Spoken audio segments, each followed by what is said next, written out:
Y'all know what it is. MZ Talks Boxing.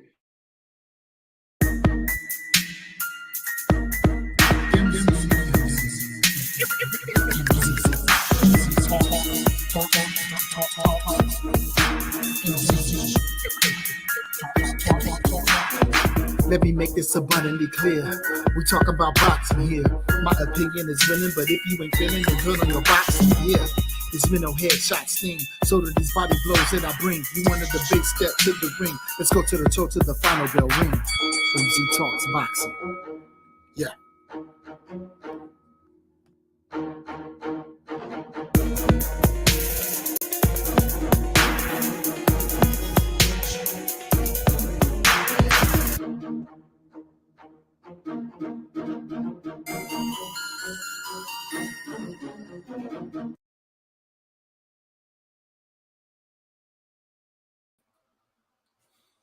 What it is, what it is, what it do.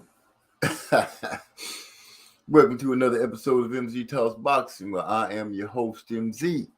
We're going to talk about it. As usual, we get started off. I sit back, get myself together, let my family start falling in. We're going to hit at this thing we call boxing. We're going to hit at it. Yeah. And see how things going down. Straight up and down in effect, player. Straight up and down in effect. See, we got somebody already in the house. Queen Unicorn, listening and driving. Okay, well, appreciate you stopping through, sis. Welcome to the show. We're gonna give it a few minutes before we start just cooking on everything, or should I say, discussing what's going on. I decided to take a walk in the past. What's up, Hyphy in the house? I decided to take a walk in the past and check out some old Ann Wolf footage, just to reacquaint myself with her.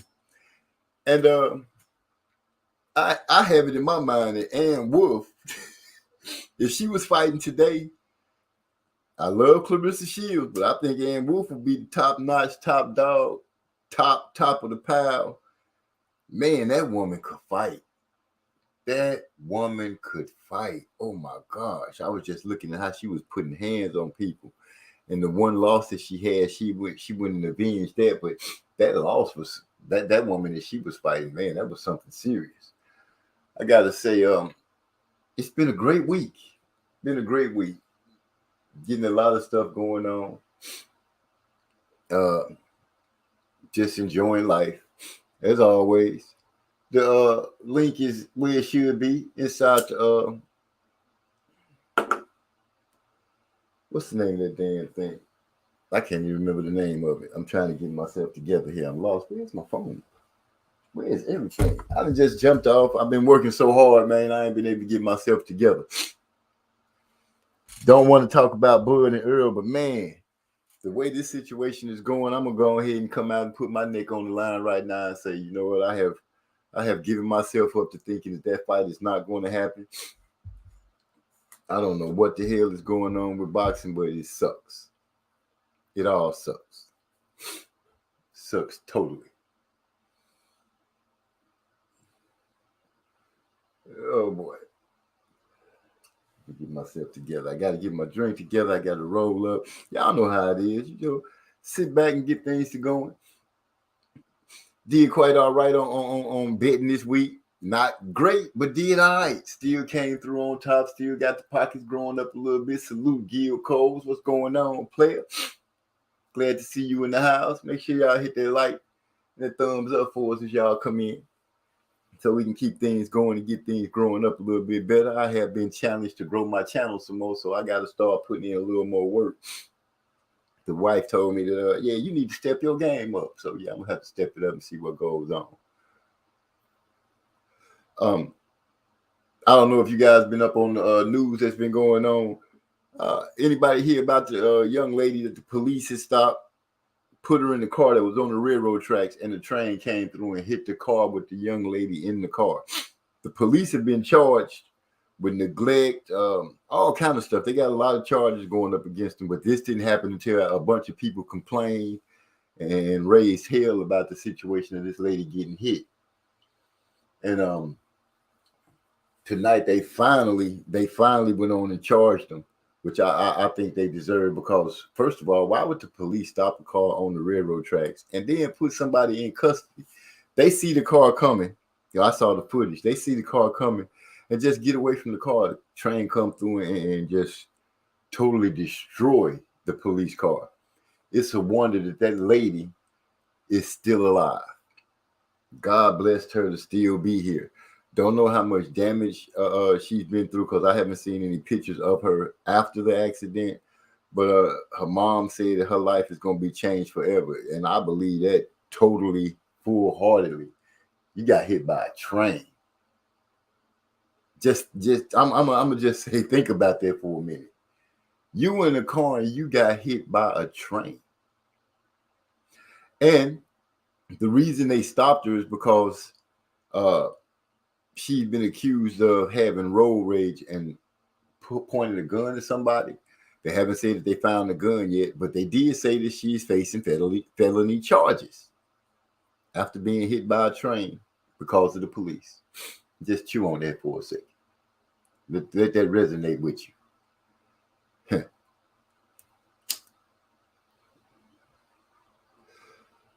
Yeah, like that. Just let it resonate. Yeah, Gil Cole. You didn't hear about it. I know if you watch Dr. Rashid Ritchie, he followed that story. You can get more information about that story off of Dr. Rashid Ritchie's channel, Undisputed. Undisputed, I believe it's the Indispensable or something like that. Dr. Ritchie. I can't remember the first name of it. Something, but you know it's Dr. Ritchie. And that's where the story comes from. Young lady got hit by a train. I'm gonna keep my eyes on that because I really want to know what's gonna happen to these officers and if anything gonna happen with them. Just like another officer that's been charged with raping women, and then they tried to blame it on defunding the police. They didn't even suspend this dude or fire this dude right away. Talking about he gonna straighten up. Ain't that a bitch? Excuse my language, but ain't that a bitch? This world, he is going crazy and sick. My boy Hyphy said, the hell, we not discussing Spence versus Crawford tonight. I'm with that. Frank Martin and what's the guy's name he's supposed to be fighting? Looking forward to that fight if it hasn't happened yet. I'm looking forward to that fight to see what Earl Spence's protege is going to do. See how things go with that. I almost had dozed off and overslept and missed the fight. Thanks to the cane, the social scientist hit me up, getting my mind right, waking me up. I happened to just roll over right in time so I can come on in and talk to my family and see what's going on. I got to see what's on Hyphy's mind and see what he got to think about everything and anything that's going on. Here in San Antonio, yes, here in San Antonio, I am in the great state of Texas. Michelle Rivera, that's it. Who you got, Cole? You got Michelle Rivera, or you got ain't that Baby Ali? Yeah, that's Baby Ali. That's gonna be a good fight. I like Michelle Rivera. I like the way he fight. He got hard. That's gonna be a good fight. Michelle Rivera seems to be a pretty disciplined boxer. He's a Cuban boxer, if I'm correct, or from that area of the world. And I think that's gonna be a nice step up for both of them. That's gonna be a good fight. Ryan and Tank running around. I don't know if those guys are gonna fight either. The Zone still wants to be a part of it. We're gonna see how that breaks out. If the Zone gets a chance to at least put on a show with one of the big names, they might prove to be all right. You never know. Might as well give them a chance. We're giving everything else a chance. We might as well go ahead and give it a chance. Open the doors and let new stuff come in, and let's see if we can breathe some life in the boxing where we can start getting these fights, the best fighting the best on a regular basis. Because right now we're not getting that. We're not getting that at all. I hear Pitbull Cruz doesn't want to fight Shakur Stevenson. From what has been reported, he and his team feel like Lomachenko would be an easier fight for him to have than fighting Shakur Stevenson, which gives Shakur a lot of respect. I think that boy trying to get him another Tank fight, but I don't see that happening anytime soon, even though it was a close fight. You know, a lot of people say that Tank handled his business with one hand and showed that he had boxing skills. So we'll have to see how that goes out. Gil Cosey, I don't know who wins, but it will be a good one. Yeah, that's what I'm thinking too, Gil. I can't say exactly who's gonna win. I'll be watching that one with bated breath. Just enjoying that one. Just enjoying it. That's all you can do.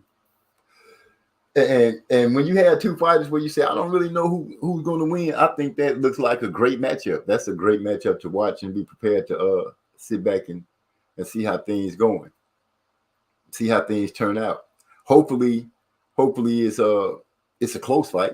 It's a close fight. I hope that makes it a better fight so you can sit back and really get a chance to dive in and see how these boys react under pressure and the way things going. I heard the UFC had a big upset too. Y'all know I don't know too much about the UFC, but I think the middleweight champ that was supposed to be the champ got himself knocked out. If anybody knows anything about that, Hyphy, don't you know something about the UFC?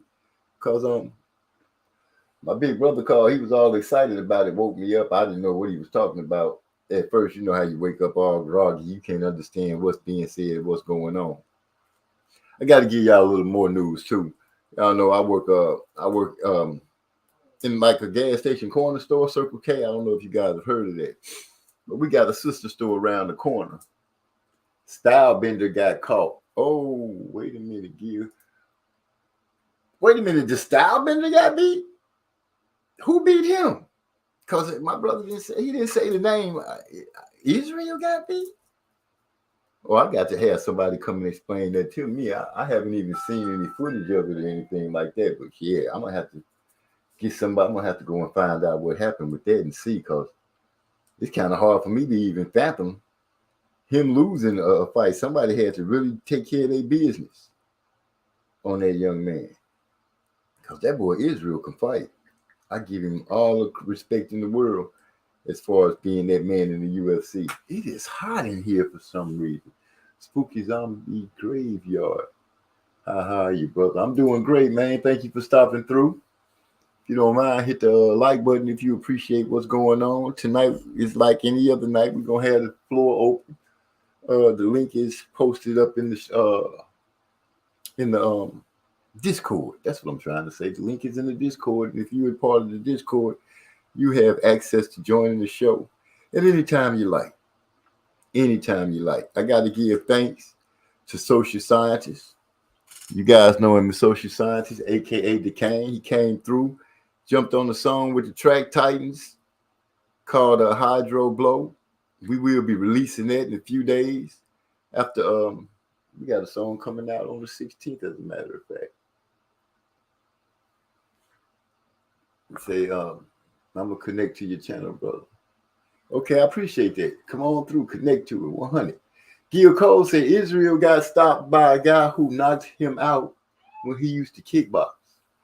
Oh, really? So he ran across an old foe that knocked him out. Wow. So that could go for making it. I don't know how the UFC does. If they have rematches right away, anything like that. But yeah, I would look forward to seeing that again. See if he'll be able to correct that win. So you saying that this dude has beaten him twice?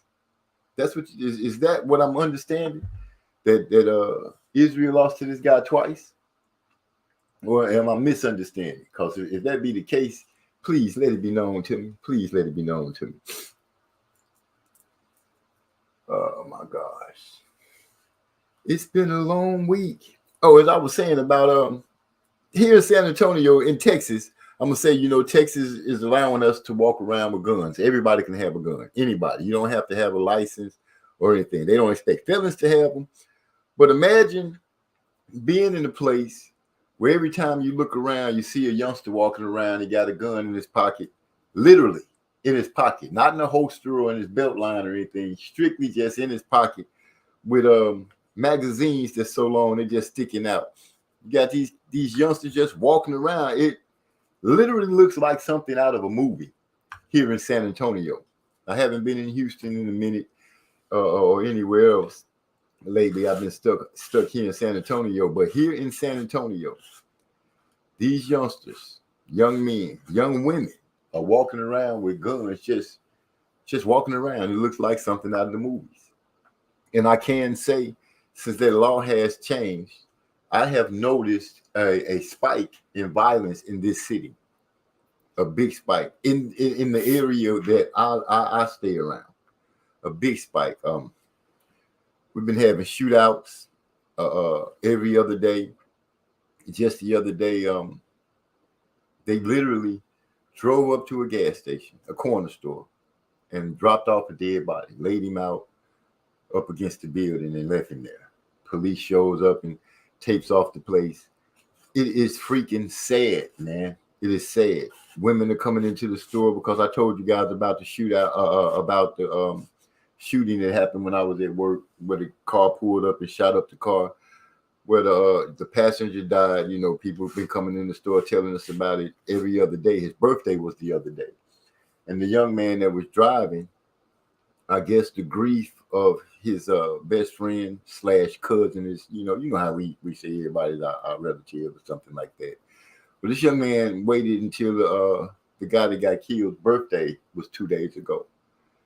And it's been reported, you know, by the police, his family, that the man killed himself at 12 o'clock once his friend's birthday came. I can only imagine that he was stricken by grief to the point that it just bothered him so much this young man took his own life. And that saddened me terribly, because I had spoke to him on more than one occasion. And he seemed to be a good kid. But what do I know? You know, you can only go by what people give you. What's going on, Hyphy? Glad to have you in. You can hear me, yeah? Oh yeah, I hear you real loud and clear, my brother. How you doing today? All right, well, Juan, I had to hop on because I heard you just talking about, you know, the youngins. They like to walk around with as they call it, the extendo. I got the extendo. There you go, the Draco in my pocket. Man, well, first of all, let me say, you know, them little niggas, they don't even know like how much of a dumbass you look like walking around. You niggas wearing some skinny jeans with the rips in them. You know what I'm talking about, MZ. Yeah, I understand. I'm with you. With this big ass, you know, fucking extended, you know, thing hanging out. They call it extended clip. First Right. of all, that shit is not an extended clip. Clips is what you load into like a SKS. That is not a clip. It's called a magazine, dumbass little niggas. Secondly, them magazines that they be having them extended, those, the rate of them failing on you is very high. The only magazines you're supposed to use is ones made by like the manufacturer. They garner like a few brands, and the few like aftermarket brands that make good ones, they don't make magazines with no, you know, 40 round and 30 round and shit. Them magazines, they got a high rate of failing, and that's obviously bad when you get into a shootout. Dumbass little niggas didn't know that either. But you know, I mean, you gotta ask yourself, if you really was a so-called, I'm a shooter, I'm a slider, you know, I'll be sliding, why would you need 30 rounds? Nigga, if a real nigga know how to shoot, man, a rule of thumb is if you don't hit a nigga within the first 6 or 7 shots, you most likely just not gonna hit him.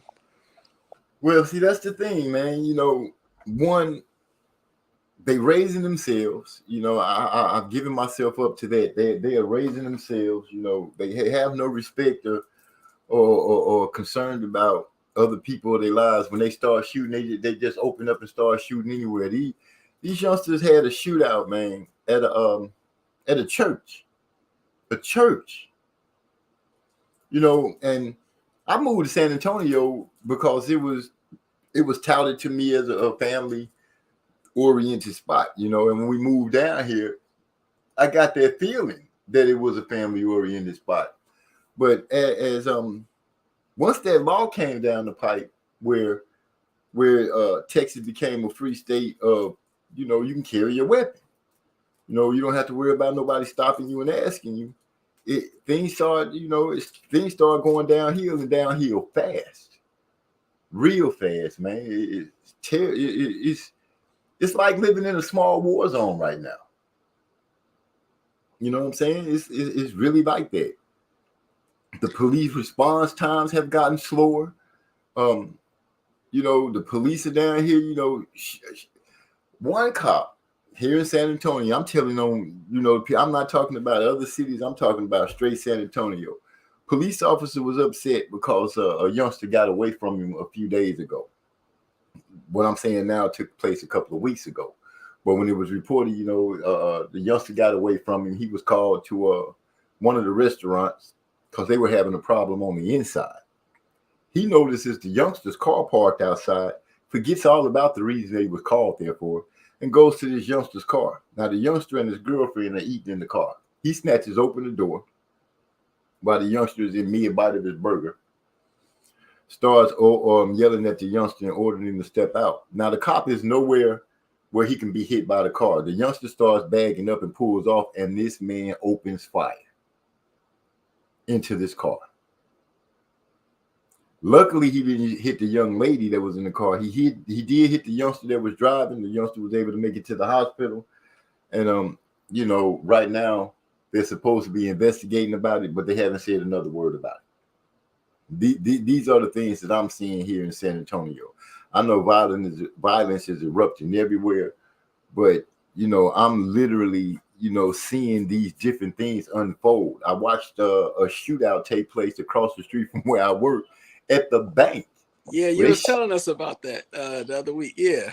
Yeah, man. It becomes heavy on your soul to see so much stuff going on, and every other day to hear about something going on, some murder, some shooting, somebody found dead. It really starts to play on me. It's to the point now that I'm like, man, what is this world coming to? And let me say one more thing, because I know you say, oh, they walking around with them in their pocket. Mm-hmm. You see a real gunman, now a real nigga, no, you having the gun in your pocket, that shit make it harder for you to, you know, the quick draw for your weapon. So yeah, that's once again, you just a dumbass. I mean, you could get away with doing that shit with other motherfuckers who doing the same dumb shit like you, motherfuckers who just got guns but don't really know what they doing with them.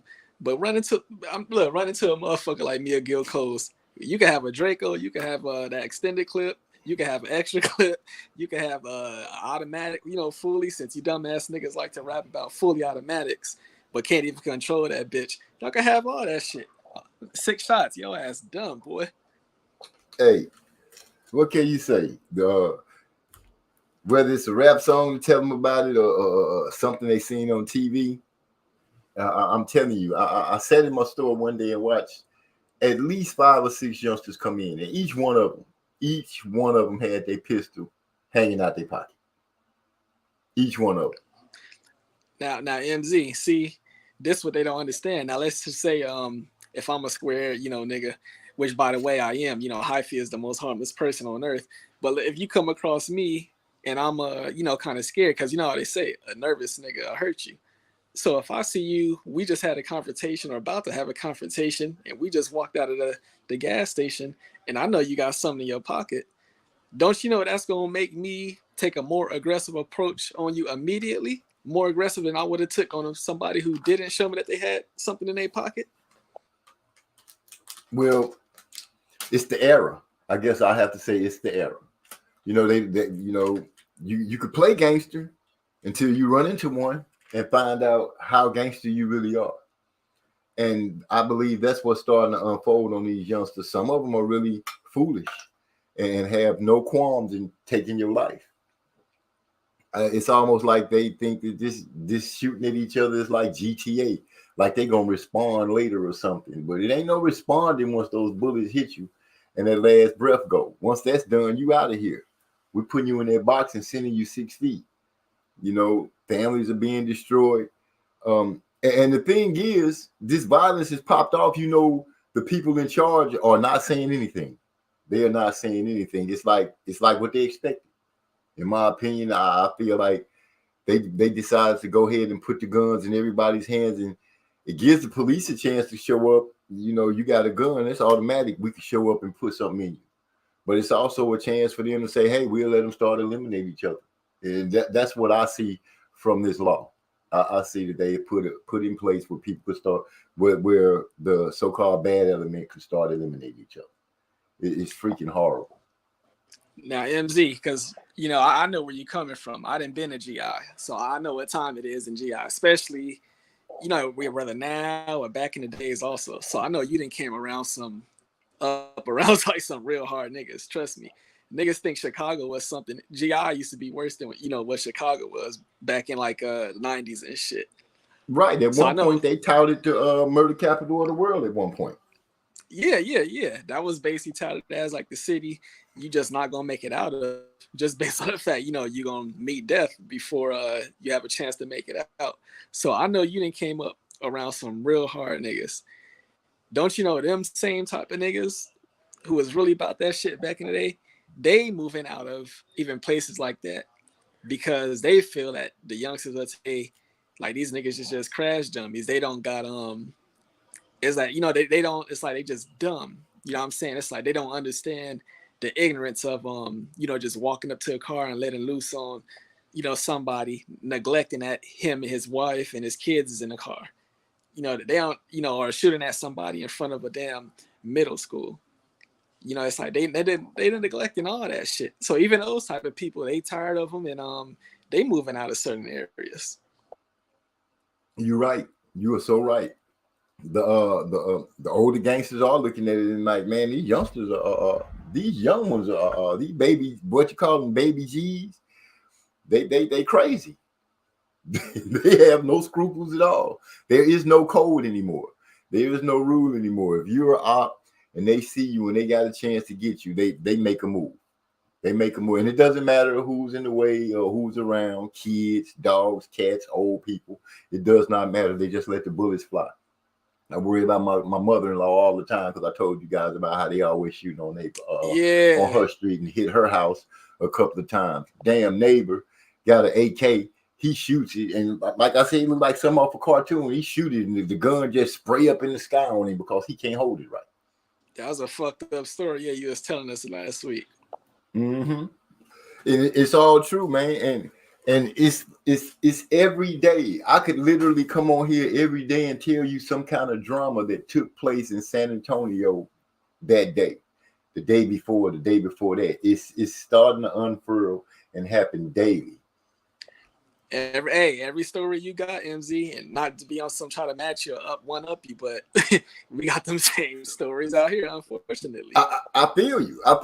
You know what I'm saying? But San Antonio is really making it's as if they trying to put they throw their name in their hat so they can be named as one of those kind of cities.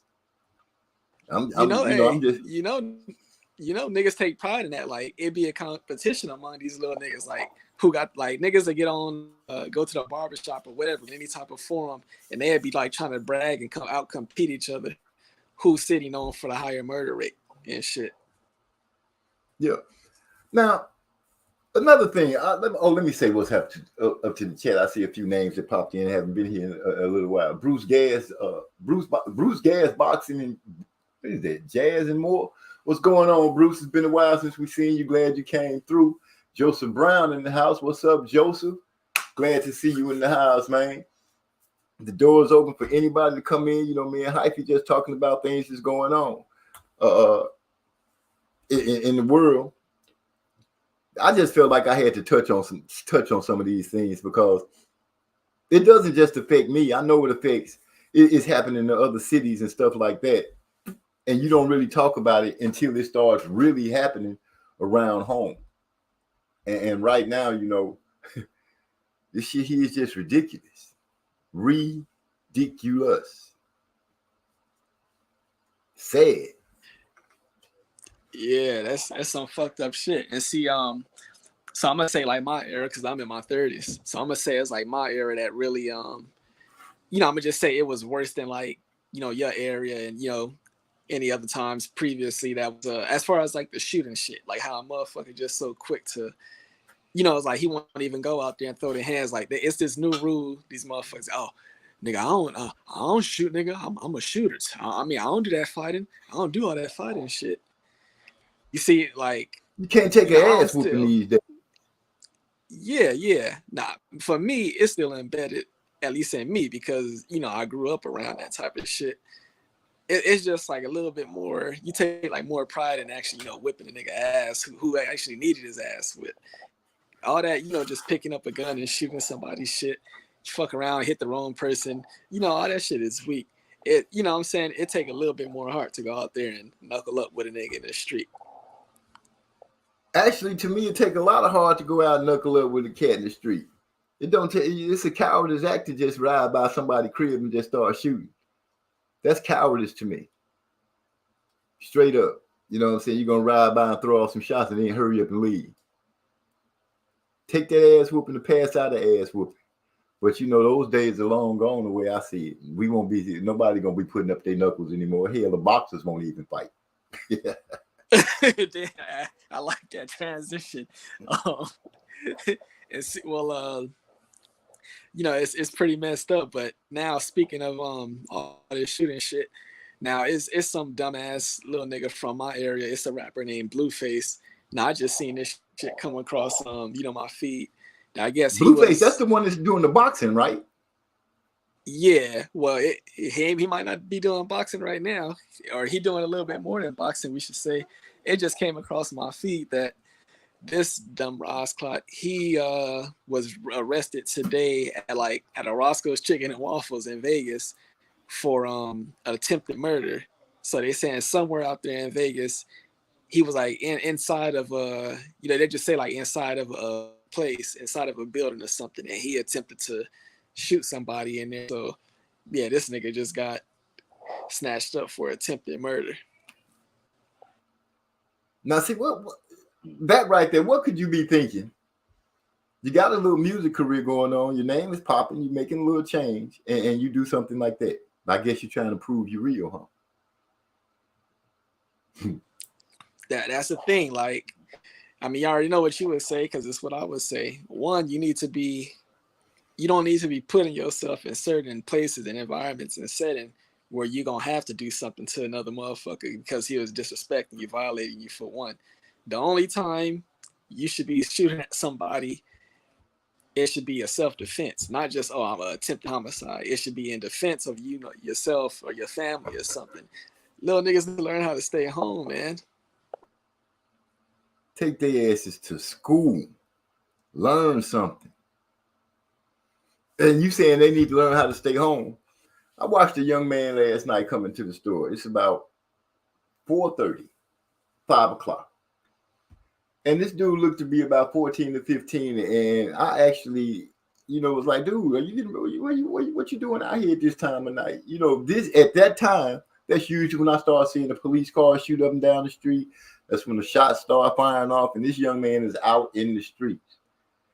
And come to find out, because, you know, I pulled him to the side and spoke to him. His people done put him out. 15 years old, his people done put him out. My mom then put me out. I don't got nowhere to go. And that right there is sad and heartbreaking. It is heartbreaking that you would put your child out instead of spending time with them, instead of showing them. You got to give these babies some love, man. These people need love and guidance, and they not getting it. They can't get it from, you know, you try to give it to them as a stranger. They don't want to accept it. They don't know how to accept it. You know, it's man, it's freaking sad. What's this Joseph Brown said? He said he was a square, had a football scholarship, dropped out, attempted murder charges. These dudes ass backwards. You are so right. How do you throw away a scholarship to be dumb?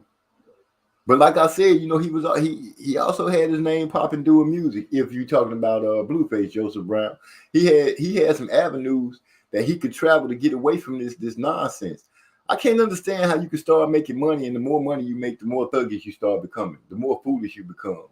But when you get your hands on a lot of money, it lets the true you come out. The real you start to bleed through. People actually get to see who you are, what you're about, what you're thinking. I know a lot of people, you know, they want to like me saying this, but nigga, we gonna call that shit just how it is. What you just said, MZ, that perfectly describes Tupac. The Tupac that you seen coming up, you know, under Digital Underground, that was a totally different Tupac than the one totally. I feel you. Death Row and shit. Well, I can honestly say, watching Tupac when he was with Digital Underground, he was a different guy. When he did Juice, you know what I'm saying? When he did that movie Juice, after that, we saw Bishop actually turn into Tupac, and vice versa. He seemed to become that role that he played in Juice, and he stayed in that character. That's what I saw out of him, because before then, Brenda Had a Baby and Soldier Story and I Get Around, those songs like that, he acted different. You know, he was just a different person. Might have still been militant minded, but after doing that Juice movie, he really did a 360 and turned into that guy. That's what I saw out of him. The acting out, being thug life and all that stuff. He had a message, but the way he tried to get it across seemed a little brash. And well, we see what happened to him, and he lost his life. And see, that is unfortunate, and that did so much damage to people as well. At least like the urban community, because Tupac was basically labeled as, oh, this was like the realest one. You know, if anybody was real, it was him. But shit, it's like we seen him, crash out, going this gangster route, and you know what I'm saying. So I'm just saying, if Tupac is an influence, just like how that trickled down to the youth. Like, I'm younger than Tupac, so we was a youth coming up when he passed away and stuff. So just think about how it affected the teenagers and stuff. Everybody wants to run with this thug life shit, thug life. You see what I mean? That just negatively impacted a lot of people. Yeah, Joseph Brown say facts. He was hella pro-black, never got in trouble with the law. Didn't he end up shooting the two police after that movie? When he had got Tupac ended up shooting those cops. Self-defense. He got away with it. Because he said that's correct. But didn't that happen after he did the movie Juice? Yep, he was already with Death Row by then. So you could kind of search a lot of things back to the origin of when it started and how people started changing up and things like that. We could spend forever talking about these type things, because it's happening so much daily. It's just like I said, it's to the point now that I can't even help but bring it up. What's up, big bro? We got Ernest Davis in the house, aka Texas Timbo, aka Manny Draperly. My favorite producer in the whole wide world. Big bro, best friend. Love you, man. Love you. So, Hyphy, let's start unpacking whatever you want to unpack today. Like I said, these last few weeks. Oh, I'm so excited. My wife and them will be coming down here from California. They'll be down here this weekend. So I don't know how things going to go next Tuesday. We might not be here on the show, that is, because I'll be busy seeing baby.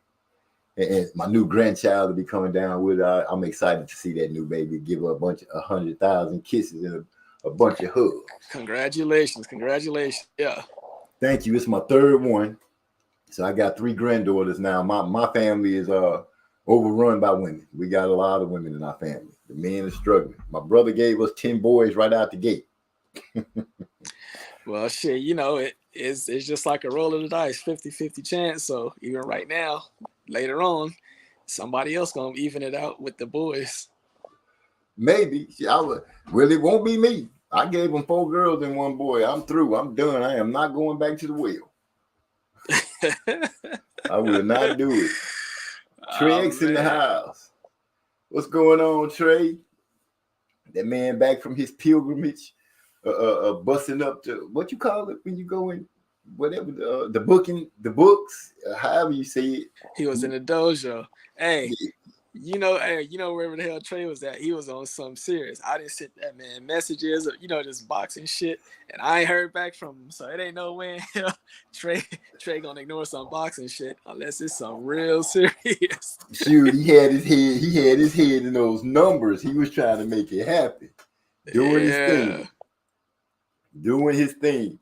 He sent me information. I get a rush just being a part of it, because I ain't never been in that kind of stuff, and to listen to him breaking down stuff and how he look at it, it's so interesting to me. I'm just I'm enjoying the ride. That's how I'm gonna put it. I'm enjoying the ride. We take some losses, but we get some wins. The wins are sweet. The losses don't disappoint me as bad. Maybe something wrong with me, but I don't think so. I got confidence in the calls he made, and I rolled with it. Got Joseph Brown say the shift came. Wait, what did they say? The shift came at the end of. Oh, wait, let me move it down. The shift came at the end of the 80s, early 90s. The conscious rap got kicked to the curb for the more drug and gangster rap. They stopped signing conscious rap. Like the Poor Righteous Teachers. Yes, that was a good ass group. PRT. Man, that was a good group. Poor Righteous Teachers went hard. Real hard. What's the other? I can't even think. The red, the black, and the green sissies. What was the name of that group? Shit, another one who was kicking that stuff, that stuff also was J. Rue, the Damager. He was another one who just, kicked that conscious stuff. Yeah, but like Joseph Brown pointed out, people rather hear popping caps, knocking out holes, things like that, other than trying to hear something about somebody being conscious and teaching it and trying to let you know, hey man, these things are wrong or this is right. Check this out. People stop listening to that. So yeah, they did kick conscious rap to the curb, and I don't even see a chance for those boys to get back in the game. Yep, and that's why I know, NWA, they get praised as one of the most legendary groups, but you could say they played a big impact in hip hop, but look at the negative effect they had as far as like real life and stuff. So you just got to take all that stuff in consideration when you rating groups and artists and all type of stuff. It's unfortunate, but yeah, that was definitely systematic to get that type of music off the radio. Remember, it was a time when Ice-T, that we all in the same gang. Ice-T, he was really trying to bring Bloods and Crips together and stuff. That shit got minimized. X-Clan. Thank you, Derek Bailey. X-Clan. That's the name of the group with the boy that was saying the red, the black, and the green. Yeah, that's who it is. That those boys went hard too. Trey X said he had to go get it and come back with it. That's why he was out there. That's why he couldn't answer you about anything boxing. He was out there trying to make it happen.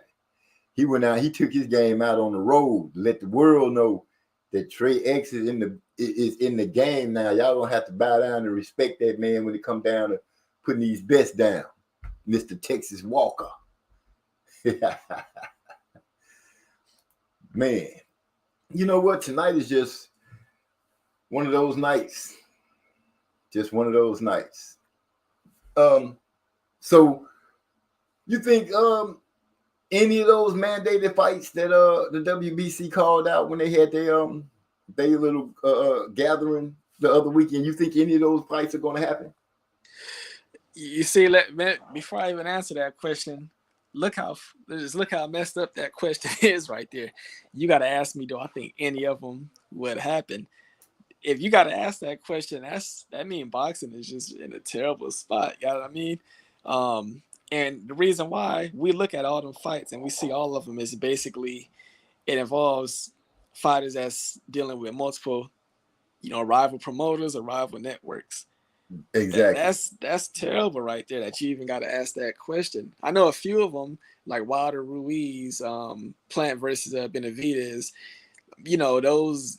Obviously it's a lot easier to make them fights, but it's other fights up on that list, and we got to look at, as a boxing fan, we got to look at all of them and say, damn, them is real good quality, legitimate fights, but they won't happen because of this scenario, that scenario. So just that question within itself is pretty messed up that you got to ask that question. But look, MZ, I'm gonna go. I got these brownies waiting on me. I'm about to make some hot chocolate. I'm hot. Okay, I feel you.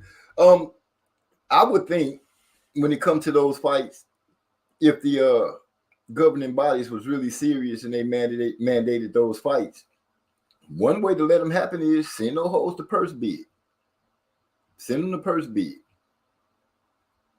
Whoever win the bid, that's who get the fight. They start doing that, I believe we'll start getting some fights that we want to see. I believe that, but I could be wrong. But the ones that have went to purse bid, we end up getting them. Joseph Brown say, MZ, the industry don't promote it because they may play for the private prison at the time and need warm bodies to occupy those prisons for profit. Yes, and you bringing it up brings up the fact that I can't even remember what state it is, but they abolished slavery, and what they're trying to do is make sure that when you go to prison, this working for 10 cent, 20 cent, or whatever this crazy wage is, when these prisoners are making lingerie, things that you use at home. I believe it's IKEA, that furniture place. They even got deals with some of these prisons, got these prisoners working. Well, you think about it. Some of these guys and women go to prison and lose family members. Some of them come home and they have no family at all. You've been in prison, you've been working and stuff. At least I would say that these prisoners should at least get minimum wage for the work that they do in there. Let it save up on their books so they can afford commissary. When they get out, they may have some money in their pocket, so they won't just come out and be a burden or a weight on society. Joining into this conversation, we got Trey X in the house, the man off the road from gathering up intel about how we can rip these books and make this money. What's going on, my brother? Salute, man. I just thought I'd jump on since Hyphy had jumped off and shit. That door is a swinging, revolving door. My brothers can come in and out as they please. What's happening? Yeah, man, just chilling on it. Yeah, had some fun on my little old trip, man. We mainly was off in the Horseshoe in Shreveport. Hey, I'm gonna tell you, man, on the way down there, I ain't never been so scared in my life. I'm talking about we drove through the worst storm like that I ever drove through. It ain't never been nothing close to that.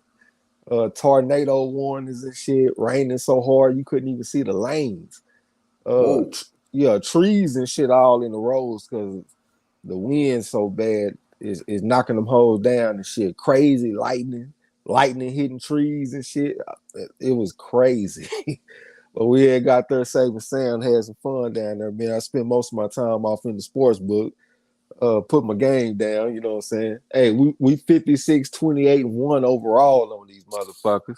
Although I gotta say that we losing our first game of the week right now. We got 4 points and we down by 8. You know what I'm saying? Hopefully they can come back, but they ain't got much time. So we probably be losing this first game. But overall, we're doing pretty well on that shit though, man. Was off in the sports book, like I said. Most of the people, they off in there sad, looking crazy, and I'm the only one off in there cheering and shit, you know what I'm saying?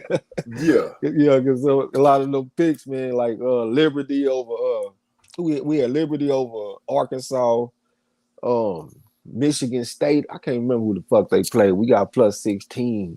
It was a few of them games that people couldn't believe that I had jumped on their side and shit, you know what I'm saying? But yeah, that shit was fun. Eating some good food, except for one time I had went to one of the restaurants inside the casino, and I bought some lamb, and that lamb was bloody as a motherfucker, man. I sent that shit back. They sent me back some bloody lamb again. I'm like, God damn, these motherfuckers just determined to make me eat some bloody ass meat. But you know that's how they do that shit though. One thing that was kind of crazy though, we had Dak Prescott was at the casino gambling when I was at the casino. The Cowboys quarterback? Yeah. And Wow. I told my partner, I said, man, watch this motherfucker Dak go out here and throw 3 motherfucking interceptions. He down here gambling. He supposed to be getting ready for the games and shit. You know what I'm saying? That was the end of their bye week. But that motherfucker didn't throw 3 interceptions. He went out there and threw 2 of them though and went to fuck the game off. Got this motherfucker Robert Stewart talking to me crazy and shit because I'm laughing at him because his team went out there and lost to the fucking Redskins on Sunday. What's today? Tuesday? They lost on Sunday. No, it was Monday Night Football that they lost. Yeah, they lost yesterday. So he feel like I ain't supposed to be laughing at him because my team went out there and lost too. Man, we was up on them folks 28-14 with like 9 minutes to go. And they went out there and fucked the game off. Boy, I was hot as hell. You know what I'm saying? But it's all fun and shit, though, man. Salute to everybody in the chat. Man, I'm glad to get to talk to you because I really wanted to hear about the trip and how things went. Sorry you guys had to ride through a storm like that, but y'all kept rolling. It's hindsight now. You safe, but a tornado watch and y'all a tornado warning, and y'all kept driving. That was dangerous as heck right there, man. Y'all really put it on the line. Yeah, we pulled over at a few stores and stuff and tried to wait it out, but it really wasn't too much we can do, you know what I'm saying, unless we was just gonna park all night or something. Shit, push on, fuck it. Right. I see you walking around in the horseshoe. That's the name of it, the horseshoe, right? Yeah, the Horseshoe Casino. Yeah, you walking around there with the chest out, you had the big dick suit on, laughing at people losing their money while you getting wins on bets that they didn't even think about. Oh man, I always, when I'm at the casino, I'll be walking around like I own the place because they rules don't apply to me. I'm not playing no blackjack and craps and all that shit. Like, I'm only participating in shit that I have an advantage in. You know what I'm saying? So yeah, when I go to the casino, I go to make money. Like, I tell my family I'm going to the casino. They don't look at it like it's a negative thing. Like, even since I was young, like 21, 22, they know I make money at the casino. You know what I'm saying? I'm gonna come home with something. Right. But the only bad thing is we had went on to Alabama for some poker games, different shit, and I had got the flu. They had like a badass flu outbreak out there, man. I'm really still recovering from that shit now. Damn, you know you went to Alabama and got sick? Got sick as a motherfucker, man. I think it was mainly from just going to sit down and eating shit all the time. You know what I'm saying? Pier 88, trying crabs and just different places, cheddars and all that shit. Like pretty much every day we going to go sit down and eat. Right, and they, enjoying your time. Yeah, so that increased my exposure. You know what I'm saying? And I had got sick. But I feel a lot better now though. Especially after the day. I got some rest and shit. So yeah, I'm good now, man. So what's up with it? Man, I'm glad you're feeling better. Glad you got your health back and everything going good. I'm glad you enjoyed yourself. What's with it is you back. It's time for these picks to start rolling, so we start putting our foot up there. Oh yeah, you know what I'm saying? You know, I was hot this past weekend because I'm sitting up here. I'm going against my own principle, listening to another motherfucker. I like, whenever it's a fight with a layoff, I just don't even bother that motherfucker. When I'm sitting up here listening to somebody else, I ain't gonna put them on blast. But yeah, you got me over here questioning my own self, arguing with me about my principles and shit that I stand on, and made us take an unnecessary loss. I still blame myself because I ain't have to listen to the motherfucker. But yeah, man, I never do that again. If it's a layoff, I don't give a fuck. I am not messing with that fight, man. Period. You know what I'm saying? Sitting here talking, no, I'm on mute. Yeah, I was laughing when you sent me the text, and I could tell you was hot. I was like, oh, he didn't let that man talk him out or something. I was laughing my ass off. I ain't gonna lie to you. And then there was the other one, because we had actually went 0-2. It was another one with this fighter named Bradley Ray. And I normally take the low-hanging fruit. Like, if I see enough evidence on both sides that this fighter go the distance, that'll be the bet that I take. But instead of doing that, I took a more specific bet, and I took Bradley Ray to win by decision. And we ended up losing that one on the cards. He lost by unanimous decision to the guy. The guy that he fought was like 13-3-2, with no knockouts. You know what I'm saying? Southpaw. I was really nervous going in because I thought Bradley Ray might stop him, because Bradley Ray got a hell of a left hook to the body. But the thing is, he was going against the southpaw. And if you're going against the southpaw, it's harder to land that left hook to the body just because of the positioning of the body in the southpaw stance. Right. So that made me think, okay, we got a chance that this guy can make it. I didn't think he was going to beat us, though.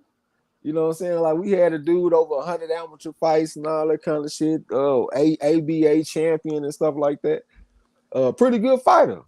He only had 5 knockouts out of 14 wins. But if you look at his opponents, all he fight is iron chin opponents, people that have been people that done lost 60 times and they only been stopped 4 times and shit like that. Like people with iron chins, you know what I'm saying? Yeah. So I thought his power was a little deceptive. But yeah, that his opponent went out there and did what he had to do, man. I knew he was kind of slick. I just didn't think he was slick enough to beat us. And I was pissed at myself for just not taking the low-hanging fruit and taking the fight to go the distance. You know what I'm saying? But you live and you learn, man. I, can't be perfect with the shit. Can't win every fucking week. So we'll come back with something. Don't even worry about it. Oh, I ain't, because I know we win most of the weeks. Joseph Brown said, damn, Trey X, I'm robbed now. What MZ called last, y'all keep giving different identities. I called you something other than Joseph tonight. Maybe not tonight, but you done had your nights though. Yeah, I know. I done had my moments. Everybody done got a different name around this motherfucker. You always been Trey X. Marlo always been Marlo. Gil Cole's always been Gil Cole. It's some people that's been safe. Got a chance to keep their own identity. Derek Bailey.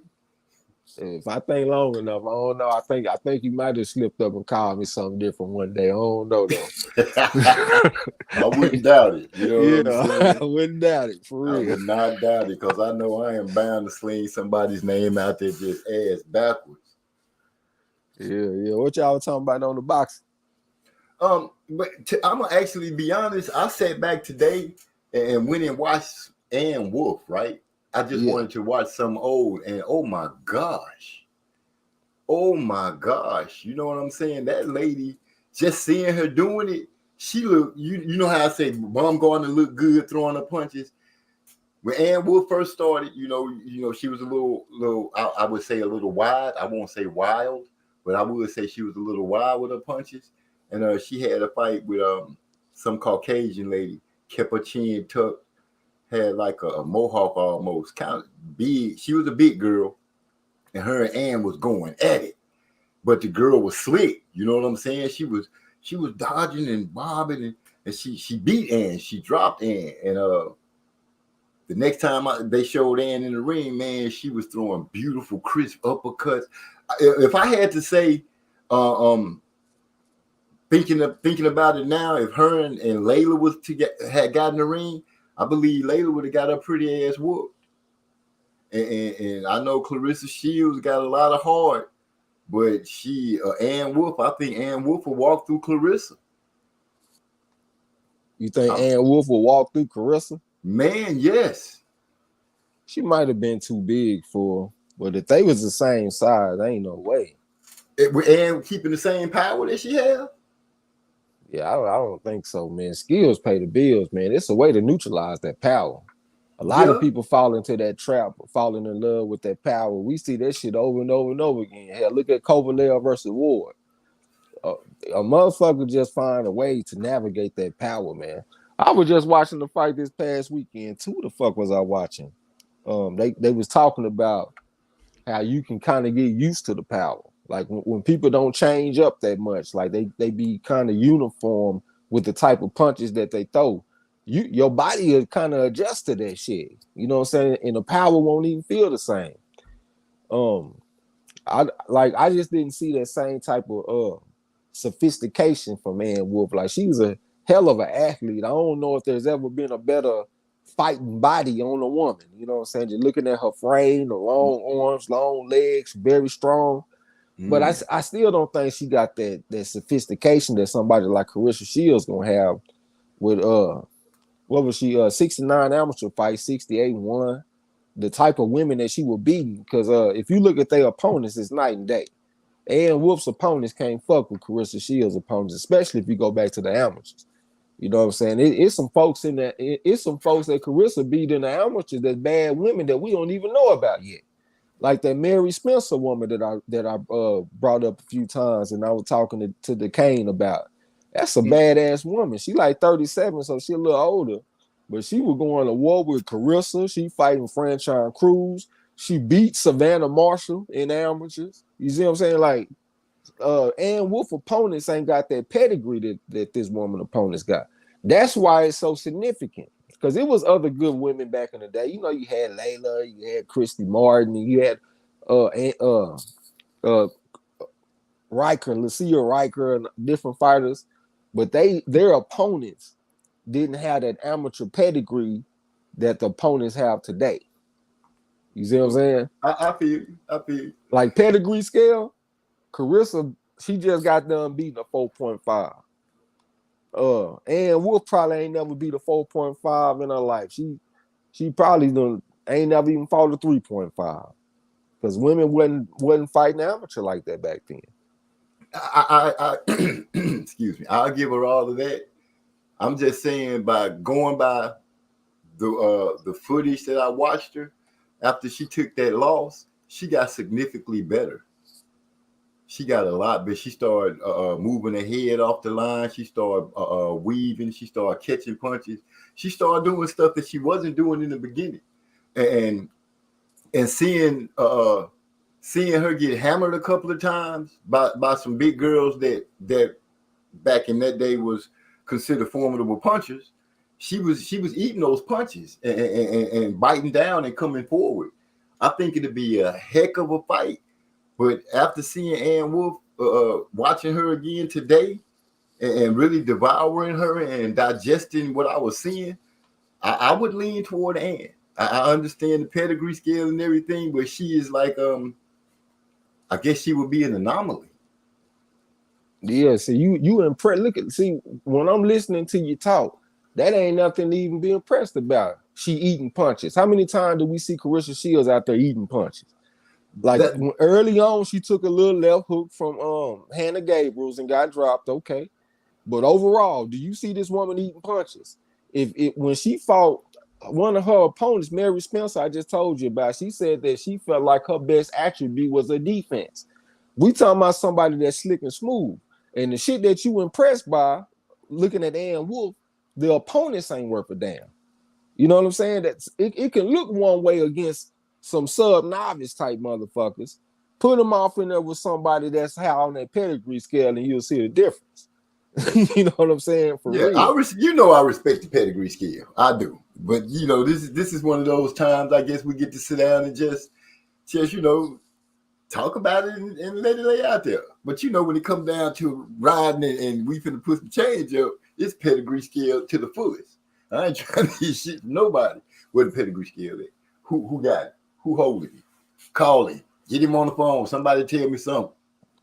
Yeah, I give Ann Wolf the credit, like, is she a big woman? I think she might be too big for Carissa. But if they the same size, I got to go with the two-time Olympic gold medalist, two-time AIBA World Championship gold medalist, qualify her for being a certified bona fide world beater. And I got to go with the Pan American Games. And come on, man, this ain't even a discussion. For me, hey, I'm not about to buck that shit. Square business. I feel. I give her the size, man. But if they the same size, I got Shields. We got Let me jump in. We got Almond Brown in the house. She said, "Hey fam, hey MZ, Trey X, glad you feeling a little better. Hey Mars and chat, blessings." Salute to my Amazon angels going down. My boy Hyphy said, Derek Bailey said that's why Layla didn't fight Ann. Salute Eric. Shields is more skilled, but Wolf was naturally bigger as she fought at a higher weight class. Yeah, that's what Trey was just saying, Hyphy. I already read that piece. He come back. He said Shields may have a limited number of fights, but her resume is A+ compared to any other pro fighter.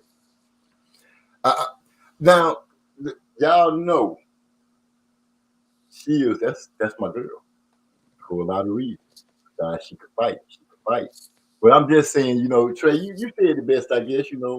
I am impressed with looking at Ann and what she was doing. And even more so because of her backstory, what she went through, how she grew up, where she come from. Great story. She'll be a movie about it. But it's not entirely different from Carissa though, because she had her hardships coming up too. Right, but Carissa's story is still being written. No, I'm talking about what she went through as a kid with I don't want to say the words and shit, but I understand. she had to face some hard shit coming up. I understand. I'm talking about what's already written. Right. Shit. Right. So And Ann Wolf said she went through the exact same thing as a kid.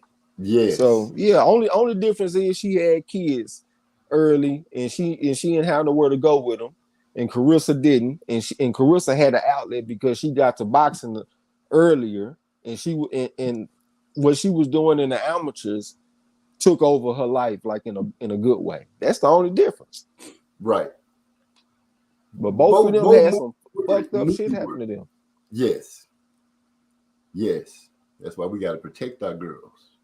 All day. All day. All day, all day. Yeah. So yeah, that's what I found myself doing today. You know, I've been talking about, you know, stuff about these kids that Texas has unleashed on the public by giving them these guns. But you know, I don't want to ride on that. I do want to just talk about the interesting thing that we call boxing. Pitbull don't want to fight Shakur Stevenson. Why are people saying that shit? All I heard was Bob Arum say that. No, his trainer made mention of it. I have to find where I saw it at, and I'll get it to you. But his trainer made mention of it. I heard Bob Arum say it. Like, as soon as they said something about the fight, they did an interview with Bob Arum, and Bob Arum said, I don't think he want to fight Shakur. I don't see why the fuck he wouldn't. I mean, he done been in there with Tank Davis and shit like that. What's the difference? Shakur might outbox you, but damn, Tank Davis got action that knock you in the next week. I don't see Pitbull being scared to fight nobody. I think that's bullshit. I'm calling bullshit on it. Bullshit on it? Yeah, I'm calling bullshit because I just don't see why Pitbull wouldn't want to fight him. I want to ask you if you think this would work. You know how when they mandate fights and you know, it'd be a problem with the networks and all that. Why don't they just automatically say, you know what, fight mandated? Y'all got so many days, if not purse bid. Whoever win it, that's where that fight go. Yeah, if you don't take the fight, lose the belt and do what you need to do, and we'll let somebody else fight that'll go and defend the belt like that. I feel, you know me, I don't even be getting off into that shit though. Like talking about purse bids and mandated fights. I don't ever even talk about that shit. I don't keep up with it. You know, that's the only thing that I can see by it being a purse bid is every man for itself, every network for itself. Somebody gonna get that fight, and the fight will be made. We actually get to see some fights. I know they won't get paid as much, but that's the price you pay. Whatever they do, I just hope we get to see some of these damn fights and stop teasing like Tank Davis and Ryan Garcia. Shit, motherfuckers need to go ahead and get out there, man. Just go on and throw leather. Hyphy said, as far as men and women fighters that have come in the past over the last 10 years, Shield is the greatest. Especially if you combine amateur and professional, man. Yeah, she number one out of boys and girls. Accolades, like you said, amateur and professional, everything that she's accomplished. She's the GOAT. GOAT, if she, you know, not to change up, but yeah, she that. She holding it down. Yeah, for sure. Floyd Mayweather under her, Andre Ward under her. You name it. Like he said, the last 10 years, any male fighter that boasts to be great, he under her. Yeah, if you look at belts and shit, but if you look at actual names, which I look at, she's not. I mean, she ain't got enough fights. Like if we look at who she done beat, okay, she beat Savannah Marshall, Hannah Gabriels, Christina Hammer, Franchon Cruz in the debut. Who else? Them the main ones. Is that enough to be over Floyd Mayweather and Andre Ward? Hell no. That shit's not over Andre Ward in the fucking Super 6 tournament and shit like that and what Floyd did throughout his career. Okay. If we want to look at belts like undisputed belts and all that kind of stuff, okay, you can say that. But I don't look at shit like that. That's why I don't ever give too much credit for belts. I'm worried about who did you beat. Like when we talk about Ali, I think most people got Ali in the top 5. There's a reason. He fought every fucking body in his era. And a lot of the best ones, he fought them more than once. Sugar Ray Robinson, go look at that list of names that he beat. Look at all them motherfuckers and look at the accomplishments. Look how many times he won the middleweight championship. You know what I'm saying? Like it's not just about that shit. Like as far as the belts, we got to actually look at the names, and that's why I'm really probably the one that started when people was getting on Crawford ass. I had went on a rant like 3 years ago on Crawford because I felt like he wasn't number 1 pound for pound, and I'm looking at the fucking names. You know what I'm saying? Like you can he undisputed, but if he beat Ndongo, what I'm supposed to be impressed because he went out there and beat Julius Ndongo. Just because he got 2 belts out the deal, I'm supposed to be impressed by that. Like, nah, fuck that. So if you want to look at it like that, like a blanket, just looking at them belts and all that kind of shit, y'all got a point. But if you want to look at the names, I don't think so. Now, just to make it fun, let me pull my ESPN script out and put her in the Lomachenko category and say she better than she the next best thing since the first hot apple pie that's ever been baked. That's something like ESPN would do, right? Yeah. I'm saying as far I am saying, you know, when you write down to it and you look at her accolades and stuff like that above the bar, you know, yes, that do place her up there. Names, no, she hasn't had enough fights to build up names and things like that. But for those that look at it like that, you know, she could actually say I did more than anybody as far as these trinkets. And to me, she's that girl that looks at them like she likes her belts and her gold medals. She likes her trophies. Damn near love them, I think, because it's a certain way when she talking about them, she just light up. Yeah, I understand that, man. But we in a fucking 4-belt era, man. So let's say in the next coming up years, instead of having 4 belts for undisputed, you needed 6 belts. And we having 6 major belts going around. Do those fighters that fight for those 6 belts, do they deserve more credit than fighters that fight currently for 4 belts? No, all the undisputed champions to me get the same, you know, they get the same love. You undisputed. Can't nobody, you whooped whoever had a belt, period. If it was 2 belts, 3 belts, or 4 belts, you went and got the job done. That's how, you know, that's how I look at it. I don't say that they better than another champion, another undisputed champion. I would never say that, because if you make undisputed, as far as I'm concerned, you whooped anybody that was in the way that happened to be on that road. Man, them belts don't mean shit to me if they ain't connected to a name. They're just me. Let's say a motherfucker, let's say he had a list of wins. He went out there and beat Floyd. He beat Miguel Cotto. He beat Ricky Hatton. He beat Sugar Ray Leonard. I'm just naming names, like a whole bunch of names, but they were all non-title fights. Each one of these fights was 10-round fights. I'm gonna give him more credit than somebody who go and beat Julius Ndongo for undisputed. That's just the way I see the shit, man. Them belts, they confuse shit, man. They muddy up the waters. They having people give folks credit for not beating the best.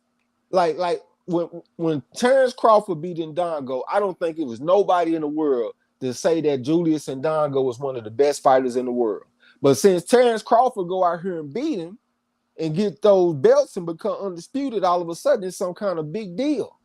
And then if you look at who Julius Ndongo beat for the belts, he didn't go out there and beat no fucking killers. He out there beating Ricky Burns and shit like that, or whoever the fuck that was. Some weak ass opponents. But he get a belt from him, and now all of a sudden that's supposed to be a big deal. Like, man, that shit ain't no big deal, man.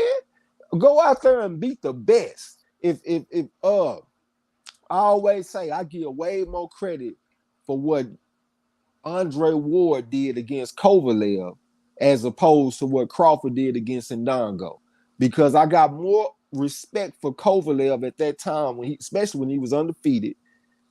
I got more respect for that victory than I have for Crawford beating Ndongo, even though it wasn't for no undisputed. I still got more respect for that victory. Hell, I got more respect for Earl Spence going over there and beating Kell Brook in his hometown when Kell Brook was still pretty much in his prime.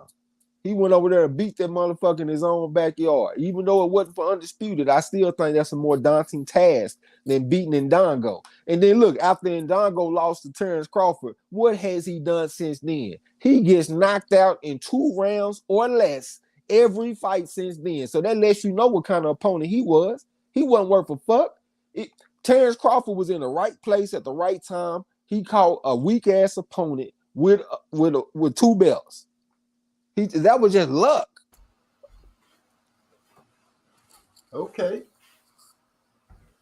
We need to get off them belts, man. We need to get off that shit, man. I'm telling you, man. And we need to start demanding names.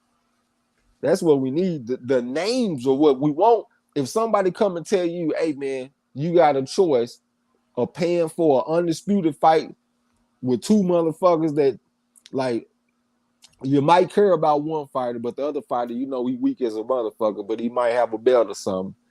Does that excite you, or would you rather see Terrence Crawford versus Earl Spence in a 10-round fight with no belt on the line? Which one you taking? The one with the better 2 fighters in it. You goddamn right. Anybody in their right mind will take Terrence Crawford and Earl Spence in a 10-round fight over Crawford versus Ndongo, for example. Even though the Crawford and Ndongo, that's undisputed. I would rather take Terrence Crawford versus Earl Spence in a 10-round fight with no belt on the line. That lets you know what's really important right there. It's about the names. What we think about Hagler versus Hearns. Hey, I just watched Alexis Arguello versus Aaron Pryor a little bit earlier because Top Rank had reposted the fight and shit. You know what I'm saying? Yeah. Great fight. But it's them names and shit, man. They had a little belt on the line because Aaron Pryor was defending his belt. Arguello was coming up, you know what I'm saying? But a hell of a fight, man. That motherfucker came out like they were Hagler Hearn. Aaron Pryor brought that pressure, but then he backed up out of there and started boxing the motherfucker on the outside and shit, moving and grooving and popping him with the jab and then jumping in with that 2-1-4 combination. But it's the names and shit that get you excited. You think about the Rumble in the Jungle, Thriller in Manila. You know what I'm saying? Yeah, man, come on now. I feel your passion on names. Yes, I do. Because you got me over here right now, like clenching up and stuff. My nigga. Go ahead, man. Shit. I'm just saying, that's what it's all about. It's about the name. That's what gets the people excited. You know what I'm saying? Even going back to the old times and shit, when I be telling y'all about James Warden and Hammer Lane, when I be reading about that fight, that was a super fight. Both of those fighters was undefeated, and they had already cleaned out their division between the 2 of them. You know what I'm saying? So they had the whole country excited, not this country over there in the UK, in England, you know what I'm saying? But right. Everybody was excited, man, because of the names and shit, man. You know what I'm saying? People love big name fights. That's what moved the needle. Yeah. I watched some footage on Jack Johnson today as well, too. Talking about, since we speaking about stuff we was watching, man, I really enjoy watching A.M. Wolf. But, yeah, I watched some stuff on Jack today, too. If Cruz' dad said they don't want to fight, I'm not blaming Cruz for that. Remember, Benavidez promoter said they need $7 million to negotiate with Andre. These are words coming from Hyphy. Joseph Brown said, and Bob said that, and YouTube Streets ran with it. Yeah, that's what I saw. I saw Bob say that shit, and all of a sudden I started hearing it being repeated. Okay. Eric R. said somebody needs to take over boxing and give the sport order and structure. I think the government tried it one time or something and was talking about doing it. No, that's not what happened. John McCain tried to get a governing body over boxing to make it he attempted to, but he got shut down some kind of way. I can't remember exactly how the story goes, but the late John McCain, he did attempt to try to get some order and structure in boxing, where he got shot down because he was a boxing fan. Why do I know that about John McCain? It's crazy.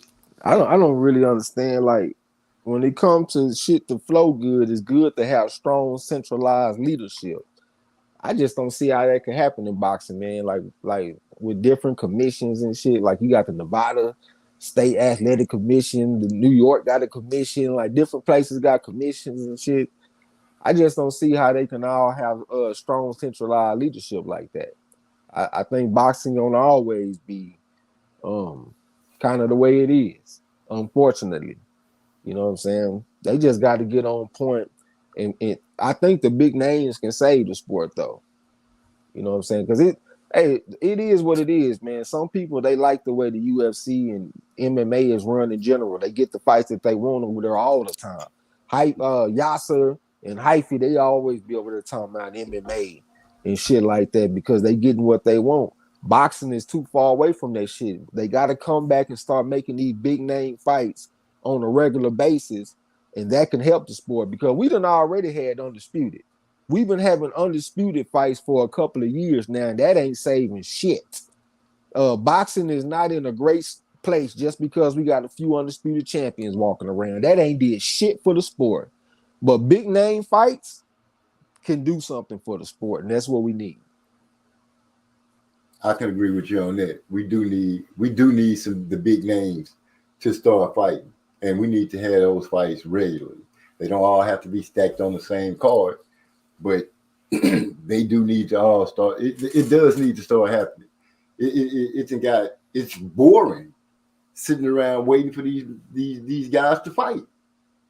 It's freaking boring. It's almost like watching paint dry. Yeah. But we also got to appreciate the good fights that we do get that might not be as publicized. Because it be some pretty decent fights that come along from time to time, but they don't get the same type of attention because people might not know about the fighters. You know what I'm saying? Like the one we were talking about a few weeks ago in Japan, La Bomba, and going out there fighting. I can't think of that motherfucking name, man. Them Japanese names start running together and shit. He went out there and outboxed that motherfucker, though. Outboxed him pretty. Listening to L-Dub, he got me not going with my pedigree scale and shit. Because he thought that La Bomba was gonna get knocked out, but yeah, we got to be appreciative of them type of fights too, though. You know what I'm saying? Yeah, the ones that you shoot me, those fights, those kind of fights, like you said, the ones that people don't really know about, they not publicized. Iwata was his name. You get to watching them and you find out, you're like, oh, okay, this something that's coming up the pipe here. Hyphy said, not every undisputed achievement can be treated equally. I feel you, Hyphy. Joseph Brown say I would cause the name Trump. The name Trumps them belts by themselves. Oh yeah, all day long. Now if you put them together now, if they together, that's icing on the cake.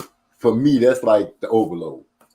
Yeah, that's like explosions and celebrations and shit. Like you got a big name fight and they got the belts on the line at the same time. That's what we was so close to getting with Spence and Crawford. That was gonna be the two big names and it was gonna be for Undisputed. Maybe I should put it like this. So you will understand what I'm saying. For me, when a person holding the belt, when a champion, a good champion is holding the belt, that's when you hear me saying, that's when you really hear me talking about the belts. Really. Like you got Spence, Crawford, Jamil, when Wilder had the belt, those guys, it made me harp about the belts more because they was names and they was hard and Spence fought everybody that they put in front of him. And then he ended up getting the chance to have Lamont Peterson, Kell Brook, Sean Porter, have the accident, Danny Garcia then had the eye thing, and then Ugas. I respect all those names, and I respect the fact that they had belts. So him getting those belts, yeah, it makes me lather up to say I want to see him beat up the dude that got the belt, and seeing that the dude that's holding the other belts is Terrence Crawford, that makes it that much better. But when you hear me speaking on it, I know the belts. When I say the belts belong to the champ, I'm like, Ali, he was the champ. He had the belt. Tyson, he was the champ. He had the belts. That's how I be looking at it. I ain't looking at Joe Horn. He was the champ. He wasn't the champ. What'd he do? Who? I mean, Jeff Horn. I said Joe Horn. Yeah, I was like, I thought you got to say Joe Frazier. This thing said Joe Horn. No, I said, what? I meant to say Jeff, man. That's gonna be on the next trivia right now. What What's you up, say, nigga? Science? So that Joe Horn gonna be on the next trivia. Swaggy scientist. Oh my gosh, he came in here with a new funky tie on. Yeah, what's up, DeCane? What's going down? What's happening, man? I'm chilling. Already. That boy Joseph Brown saying my Mike Tyson voice, name the names. Yeah, that's what he was telling Charlo about Benavidez. Call him a bitch. He said, Hyphy say for me more than the names is the quality of the fighters and the stakes on the line, like Inoue and Denier. Well, come on now. Denier clearly 1 and 2. If I'm talking about the names, I'm obviously talking about quality fighters. I'm not the type of person to fall into the headlines and shit with the boxing public. I don't even be paying attention to all that hype and shit. Like you got some kind of hyped up ass fighter, and I'm supposed to be like, oh yeah, that's a big deal because he hyped up. I'm talking about a motherfucker that registered on my pedigree scale, number one. If you don't register on my scale, I don't give a fuck what they say about you. If you a fucking zero, you a zero. I don't give a damn how much hype you got. But I'm obviously talking about quality of fighters. If it's two A-level fighters going against each other, that is the ultimate pinnacle or whatever of the sport, in my opinion. And that's one reason why I like amateur boxing so much. Amateur boxing, you get a chance to see A-level versus A-level on a consistent basis. Because they go in at those tournaments. You ain't got no choice. Everybody's in them. You know what I'm saying? Everybody in them. You can't help but run against the best for the best. Exactly. If you got an A-level fighter in your bracket, well, that's just what it is. You ain't gonna be able to avoid each other. Fuck a purse bid, nigga. We in this tournament in the same bracket. And you got to see me. Got to. I ain't got no choice. Unless you get hurt. Because the tournaments be multiple days. So sometimes you might see a fighter, they might take a cut, for example, in the opening day. Well, that cut might make them retire from the tournament. So that might be your way to get a walkover or something and not have to fight this guy. But if both of y'all healthy and y'all in the same bracket, got to get it on. Or if y'all make it to the finals or make it to the semifinals, you got to get it on. Knuckle up. Joseph Brown said Pride was a Wolverine. Hyphy chiming in. There would never be a successful attempt governing boxing because boxing expands across multiple countries. It's not legally possible. Yeah, that's what I was trying to say. I was saying, like, you got all them different commissions and shit, you know what I'm saying? It would be hard to get all this shit together. And then they all making money independent of each other and shit. Yeah, I just can't see them doing that. Well, yeah, if you were trying to do it like that, but I guess in order to pursue it up at your home, you could do it. You could do it here in America. When you come fight in America, this is what it is. We don't care what you do out there, but when you come through those doors, just come in here and start putting your hands up for this money that we produce. You got to follow these rules, plain and simple. Yeah. But I don't People get around that shit though, man. They got every state got a commission. And if you can't get a license to fight in the United States, you can run to Canada, you can run to Mexico.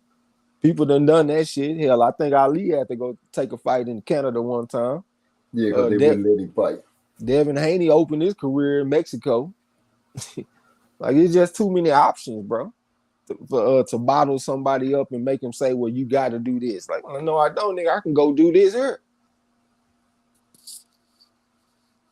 Eric All got a good thought. He said, I thought Fury and Wilder trilogy was a shot in the arm for boxing, and Mayo and Castano being able to let the momentum die. Those are names, though, man. Like Wilder and Tyson Fury, those are big names, and they got pedigree behind them. Tyson Fury, I think he won gold in the Youth AIBA World Championships. He a 5 baby world beater. Deontay Wilder is a 4.5 on the pedigree scale. National champion and Olympic bronze medalist. Had all them fucking knockouts and shit. Tyson Fury had his country behind him. Those were 2 big names with pedigree behind them. Charlo and Castano. Castano 181-5, beat Earl Spence twice in the amateurs and shit. That motherfucker got pedigree. Charlo, he was only 56-8. But you know, that motherfucker just got natural talent, even though they kind of basic a little bit to me. But they naturally talented fighters, and they got the names too. The Charlo brothers got, you know, pretty strong name in boxing. So yeah, I think I agree. Both of those fights were shots in the arm for boxing, but we need more like it. Yeah. And you know, he talking to Eric All, so I'm gonna leave that be. So yeah, time the great names, you know, those are the things that burn into your memory. For boxing, those are the things that burn into your memory.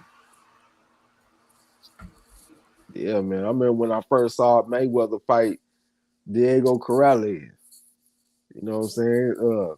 Everybody, I ain't gonna say everybody, but a lot of the experts that I was listening to, like on TV, they was giving Corrales the edge.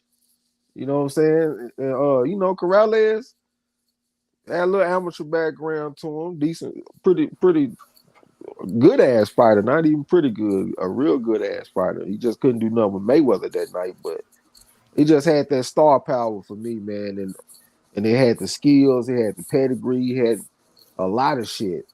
And that shit really drew me to boxing, man. That's one of them fights. Along with Roy Jones versus what's the short guy that he knocked out in a rematch, Montel Griffin. Yeah, Roy Jones and Montel Griffin, the first fight though. That was the one that really put me on boxing. You know what I'm saying? I watched that shit at the barbershop and that shit changed my life. Wow. Yeah, man. Them big fights, big moments. And I know a lot of people ain't got respect for Montel Griffin, but if you go and really watch the man fight and look at his style, watch his fights against James Toney, you will have a lot of respect for Montel Griffin. He one of the greatest short fighters that I done seen.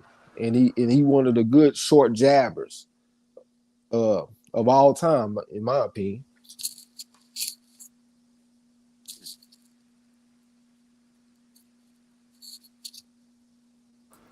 DeCane, you in there? You in this conversation? You just showed up to show off your swaggy scientist. Sound like the nigga we eating. I'm just listening. You say you sound like you eat. You waiting on us to bring them women up.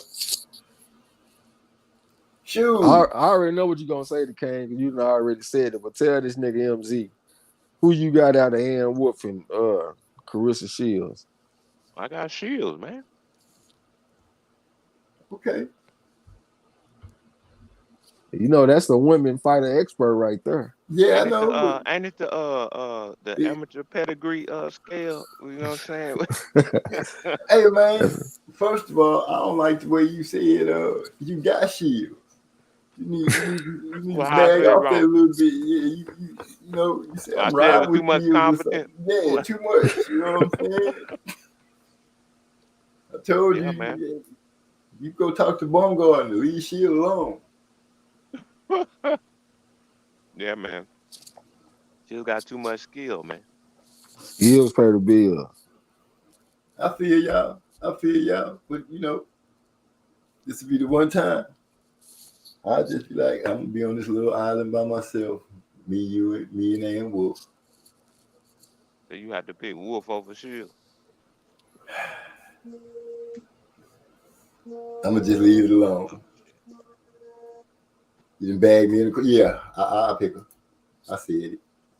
Yeah, that's what we've been riding with. Don't change up, OG. Stand on Yeah, your square. yeah. I'm gonna stand on it. I'm gonna stand on it. I just, I feel like if they was in the same era, like you said, she probably was too big to come down a little bit, still have her power and stuff, and like the way she fight, I would ride with her.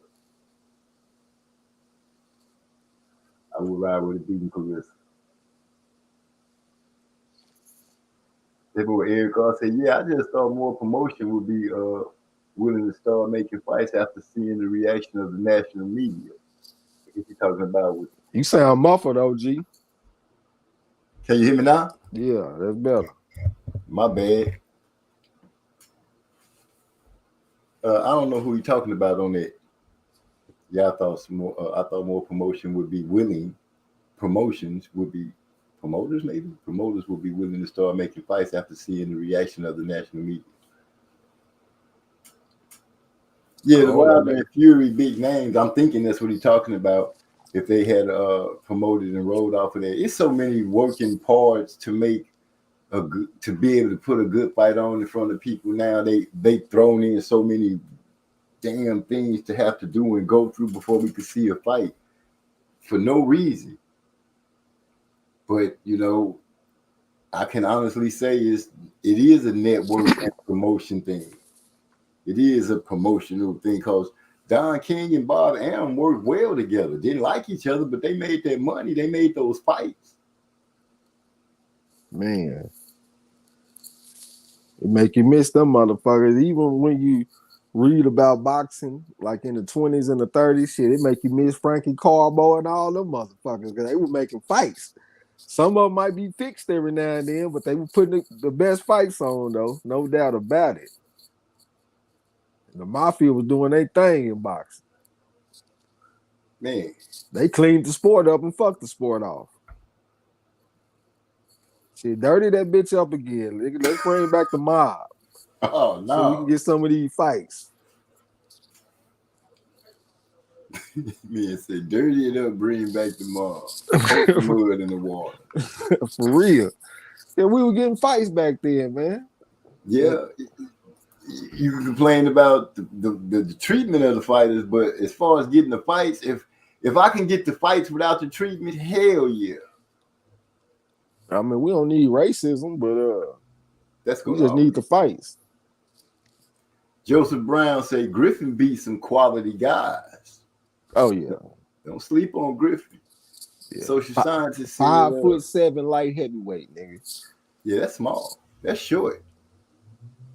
Absolutely. God dang, that's short. Yeah, 5'7". Wow. So my bad, guy. No. What the hell is happening? That boy said he got a phone call and my phone started ringing. So I look at Wolf versus Shields as the opposite of Fury versus Wilder. Like if the heights were switched. That's Eric Carr talking about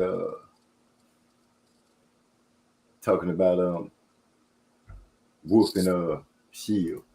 He said Joseph Brown, MZ, I saw that video and fell in love with the Ann Wolf journey in boxing. Okay, so you see where my head is right now with her and the way it went down. So yeah, kudos to you on that, bro. I enjoyed the heck out of it. I'm trying to think of now what I want to try to dig up and watch tonight. I'm gonna watch me some boxing tonight just because cause god dang ain't nothing happening. The weight is too much. It's been some pretty decent fights here lately, though. Like the damn David Morrell fight and shit, even though we didn't call it, but that was a decent fight. I thought Lomachenko was in a decent fight with Jermaine Ortiz. Like we didn't have some okay little fights. Zurdo Ramirez versus Bivol. That was, you know what I'm saying? That was a decent fight. That was a good one. Yeah. Bivol was boxing, man. Bivol was, man, I like Bivol. I like Bivol. I liked him. I really liked him when he tatted up Canelo. But then for him to turn around and step it up like he did, he looked good. He looked good. Yeah, I think I'm sorry, but I think I did say that I would. I don't think I said it. I know I said it. I'd take him over that powerhouse dude. yeah, I'm doubling down on that. I'm doubling down on Better Be. I think he might even stop him. Oh, not Bill, man. Not Bill. Bill's gonna box the whole night. He gonna figure out a way to keep that old Russian ass bear up off of it. He gonna move, not get trapped on the ropes. I know he languished on the ropes a couple of times, but I think he gonna put that pivot into effect and swing up off those ropes quick. He not gonna let Better Be beat on him like that. He too basic. He throws straight punches. He ain't really got no left hook, and he don't go to the body. Yep, I'm doubling down. I got Better Beef. I won't be surprised if we stop him about 10. Yeah, I'm doubling down on that one. I've been looking at them. I've been studying them motherfuckers. I don't see it. They not on the same level. Yeah, they ain't even from the same pedigree, man. It's Better Beef is a level above Bivol. But I respect Bivol though. I think he's very tough.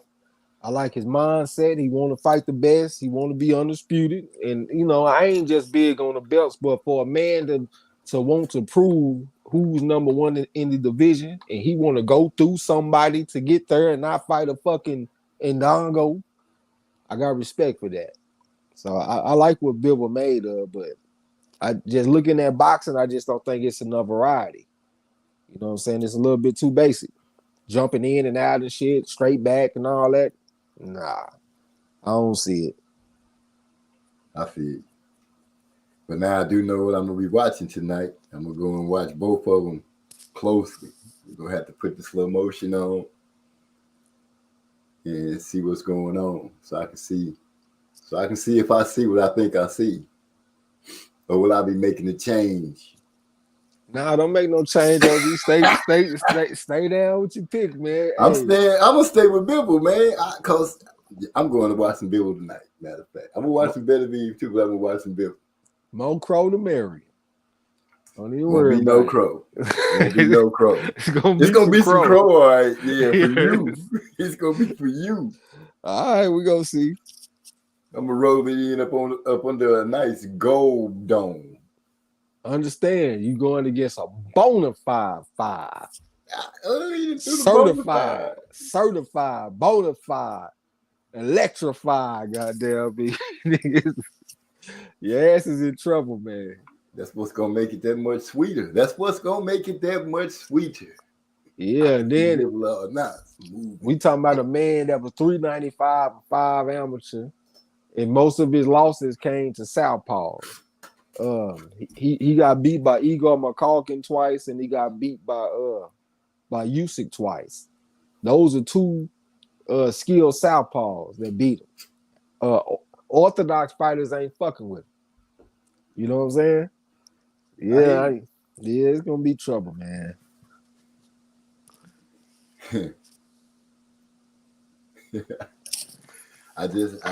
Bivol. That's all I can say. They're gonna put a game plan together. He gonna work that game plan. He gonna find a chink in Better Beef armor. Bivol might mess around and go lefty on us. And get his ass knocked smooth the fuck out. Cause I ain't never seen him do that shit not one time. And that'll be the wrong time to bring out some new shit that you ain't never did. He got that deep in his tool bag. Yeah, man. He got the footwork and shit, the mobility, but I don't think he got the variety. It's the lack of a left hook.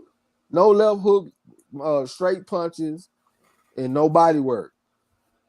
I ain't gonna say no body work, but minimum body work. He mainly just focus on the headshot. Yeah, I just don't think it's complex enough. You got to be perfect to beat this motherfucker. Better Be, man. This dude here is not your everyday fighter, and they got a common opponent. And you see what happened. Joe Smith. You goddamn right. You Knocked Joe see? Smith across the ring. Man. Shit, he had confidence against Bivol. He was able to hurt Bivol. He was trying to go get Bivol. But against Beterbiev, that man didn't even belong in the same ring as Beterbiev. Joseph Brown joining the conversation. What's up, my brother? Hey, what's going on? Luke. You know, I got to jump on once Trey talking about Bivol versus Beterbiev. Hold on, give me 1 second. Let me say what's up to my wife who came in saying, "Hey, what's up, baby girl? How you doing? See you in a few days." Holly First Wallace. lady, what's up? Oh, my bad, OG. I'm interrupting you talking to your wife. I'm talking No, about what's up, First I was lady. about to say you appreciate it. That's right. Y'all go ahead and say what's up to my wife, man. Let her know she's with Salute. me. Say, it's that age that got me leaning toward Bivol. That's right, Eric. Go ahead and show some support with me on Bivol, man. Come on, Joseph Brown. What you got to say about Bivol and Beterbiev? Hey, man, I told you it's one of them ones. You know, I just feel like when the fight happens, I think the age is going to aid in Beterbiev not winning this fight. That's one of the main reasons why I'm picking Bivol to win. Is because of the age, man. I believe by the time they fight each other, Beterbiev will be close to the 40, and Bivol will be still in his prime and all his movement. He won't be as fast, but he still will have most of his prime movement, and which he's gonna need because he can't stand in front of that dude. I'm doubling down. Trey, like you said, you doubling down. I'm doubling down on Bivol, man. You know, this is gonna be the one that you and I are riding on separate horses to the finish line. Even if I have to throw a stick over there and trip your horse up, we get into the finish line first. I'm gonna let y'all do what y'all do, man. Hey, I ain't gonna beg nobody to the winning side no more. I said the same thing with this betting and shit, because I really feel offended that I done extended my shit out and I done offered niggas my services. And niggas done turned my shit down. Salute to you, MZ. Salute to Yasa. Salute to Napoleon. Salute to my boy Mexican Mike, because they all took me up on my offer and y'all seeing what I can do. But the other motherfuckers that done rejected my shit, I feel offended. Because I'm not the type of person that's gonna lie to you and tell you that I can do something that I can't. You know what I'm saying? But I told myself, that extension is off the table. I don't even want to fuck with nobody on that shit no more, except for the people that I'm fucking with currently.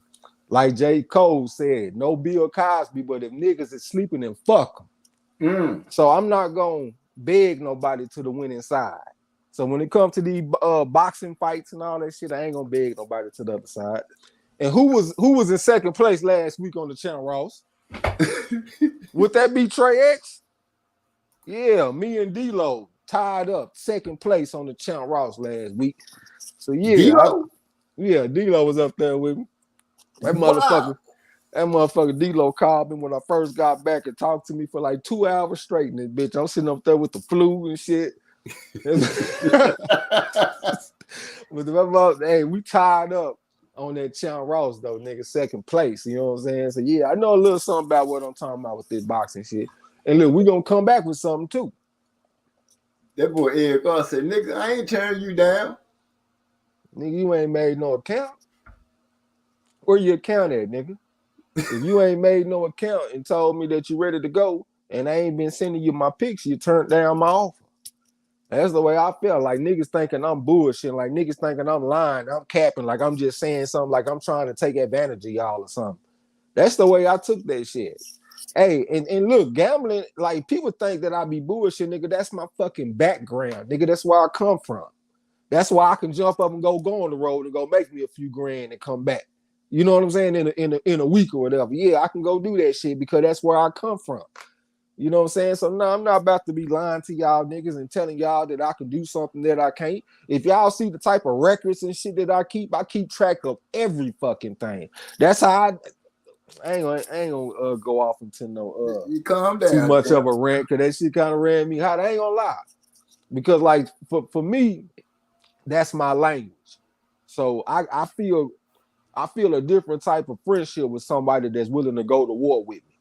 Because that's how I feel. We going to war against them niggas. Let's go get this. Let's go extract some money from these niggas. And if you don't want to go to war with me, I just feel like you ain't my partner like that. Like we partners, but we ain't the same type of partners. You know what I'm saying? That's just the way I am. So shit, it is what it is. That's understood all around the world, I do believe. Boy, Eric say salute Miss Zone. Yeah. Appreciate that, my brother. Appreciate that. Well, Joseph Brown, did I call you something wrong today, or did Trey X call you something wrong? No, I was just messing with you, MZ. I was talking about one of the first times I had jumped on. Yeah, I called you Josh, didn't I? Yeah, you called me Josh Brown. Josh Brown. I don't know where they came from. I done changed everybody's name. Hey, even gave King a different name. And he ruined it. He still ain't paid that bit? Well, he earned that name. He earned that name change. Nah, King folks wasn't the name. He ain't no king of no kinfolk. Not like that.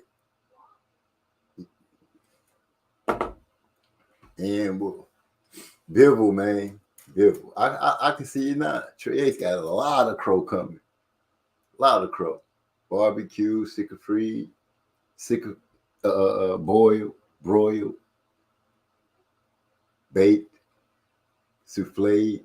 I got all kind of crow recipes ready to give to you. This one time, man, I'm sorry. I'm going with that feeling that I got. I got that feeling like I had against Pacquiao. Don't draw the line in the sand on me. I'm not on the fence. Life happened to the ATM. I understand that. Is somebody talking to me? Am I talking to myself? I guess I am talking to myself. So, is Social Scientist still in the house? Because last week, when we debuted his song, he missed it. So, let me go find that Hydro Blow real quick and pop it in so my boy can hear it. And I really appreciate him coming on here and dropping it so quick. Let me share this real quick. So she said, oh, there he is. He said, I'm still here, fam. Yeah, I'm finna get you in here, man, so you can go ahead and drop your song for you so you can get a chance to hear it on the show. Ladies and gentlemen, boys and girls, cats and dogs, y'all know what it is. Yeah, my brothers, we finna jam. Hydro Blow by the Track Titans featuring The Kane.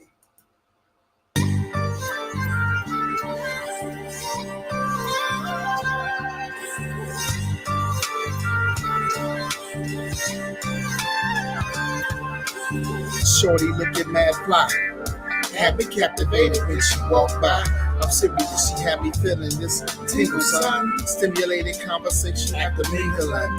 Honey was jingling, and stretched jeans looking clean. Appearance would enhance any scene. I mean, feel that? Really? I know it sounds silly, but looking at her was like puffing on a fat fillet. Relaxing, she had this natural attraction. She started laughing when she saw my reaction. Oh my, pass the name and number to the cell. Asked for mine, I said his oldest last name is Bell. Also known as the O, the B, the 3, the A, the S, the T. It's me, obese, you get high. Then I'm your guy. And if I got the high, you got control. You can make this track go. And if I got the high, you got control. You can make this track go. And if I got the high, you got control. You can make this track go. And if I got the high, you got control. This track love. Slow burn. Say what you want, just be blunt. I can stand the pain. Take a ride on the Great Airlines. I promise you be glad you came. The fire in your eyes make wetness between your thighs. You say you never blow, I eliminate your disguise. Underneath your green exterior, I gaze. Exploration of your brain leaves me in a purple haze. I see consent as my morals continue living. I just like to engage in a little oral tradition. So pardon my unorthodox approach that lays and luscious. That's just the way I roll. Lick the split before I stuff it. You like it hot, I got enough smoke to choke the average stroke. But tonight I'm trying to go a little deeper. Loving the feel of your lips, taking drags off this gas, just puff and never pass. I'm your high value reader. I got the high, you got control. And if I got the high, you got control. And if I got the high, you got control. And if I got the high, you got control. I'm chilling in my room on this night. I got something tied up in the shower. Am I right? A friend in the negligee smiling and she rolling up. Every once in a while looking up, saying, "Girl, hurry up." She placed her gaze back up on and took a deep sigh and said, "I'm so home. You want a drink?" I said, "Yeah." And while she walking to the table, she asked me what I think. I like the way your lips talk, I like she pout. And that ass got my little man shouting. She kinda giggled, "Oh, you like what you see?" Before I can answer, I heard, "Hey, what about me?" I turned around, she got a pose with no clothes, with her leg up on the chair, with her ass so exposed. She said, "Don't speak, just lay back on the bed." Said something about double hit. Yeah, you heard what she said. And if I got the high, you got control. Make this track love. And if I got the high, you got control. Make this track love. And if I got the high, you got control. Make this track love. And if I got the high, you got control. Make this track love. Man, that boy social scientist, aka the Kane, came in there and did that, man. I give you straight 100,000 thanks. Gratitude goes out to you, man. You did that. He did that. I'm thinking about doing a Block Family song. Anthem. That's it. I'm gonna see if I can't pull that up. Some real fire that the brothers can be involved on. Oh man, speaking of brothers being involved on, I got it here. Let me tell you the story about Scumbo Baggins.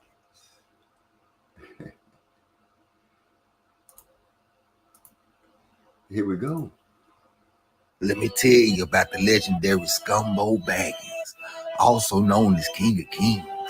The man so cheap he went to the strip club and the stripper told him to make it rain.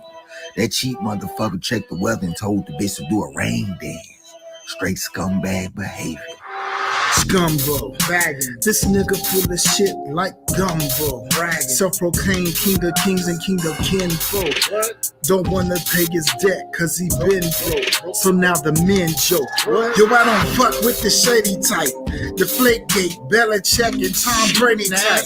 10-ounce gloves that been 90 degrees in a title fight. Or niggas that bet but don't wanna pay their debt. Scumbag, can you see the light? I then explain. Talk to me. How you have the mental fortitude to play the game. How? Place a bet on a round in the fighter's name. Then in victory, you quick to run and collect your claim. You fucking right. But in defeat, you quick to vanish. This ain't the multiverse with 5 rings for the hand of Thanos. There's only one ring involved, and it has a canvas. And since you gone, stay gone, nigga. You're banished. We gotta do it, cause it's only right. You broke a bond with the fellas that was airtight. The way you be nigga has got these motherfuckers hype. Guaranteed when they see you, nigga, it's on sight.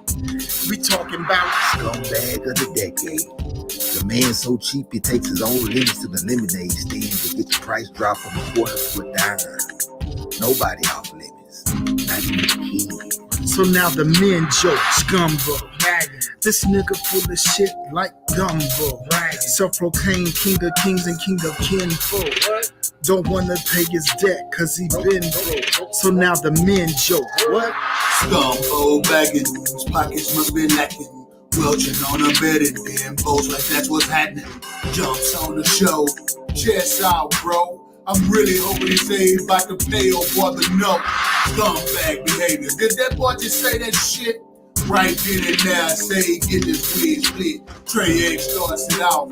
Hyphen getting ag, Eric R. stutter ragging. Coming up with Scumbo baggage. I done got pissed. His bragging made me mad. I really thought he was better than that. He showed himself a fag. MZ stutter roast. Dude didn't give a shit. He was proud of the shit he did, laughing like a bitch. Now he in his feelings. Don't get mad, bro. You know you're supposed to pay our bets. Boot, you gotta go. Hiding in the wing. We see you scumbag king. Bet you wish you didn't say that shit. Pay your debts, king of king. I wonder what you really thought when you came out like that, bro. Said, fuck it, let me have it. I can take it like you really like to be a scum, yo. You must have thought we was some lame ass niggas you could bully on this boxing talk show. You got us twisted, now you're missing. Don't hear you laughing, scumbo. Scumbo bags. The man so cheap, his son told him he wanted to grip. So Scumbo told the boy to start fucking bitches without a rubber. Now that's a scumbag. No, son. So now the men joke, Scumbo. This nigga full of shit like gumbo. Self-proclaimed king of kings and king of kinfolk. Don't wanna pay his debt cause he been broke. So now the men joke. What? I got a call from the block, fams, yes. He asked me to take your head and place it on his dress. Put your body on the pike and let that bitch fest. Let the rats eat out your tongue cause you a welch. Damn, we tried to make it business, dog, but this be personal. Niggas wanna find your location and straight up hurt you. It used to be like when they meet you, nigga, what it do? Now when they meet you, it's more like, nigga, what it do? You a stranger in a foreign land, and everything is cool until you come around with that bullshit we don't understand. Put his money to his word, and then he told a lie. So when it comes down to his word, he's always gonna lie. He still ain't paid that bet. I thought his husband said he paid him already. Man, that's messed up.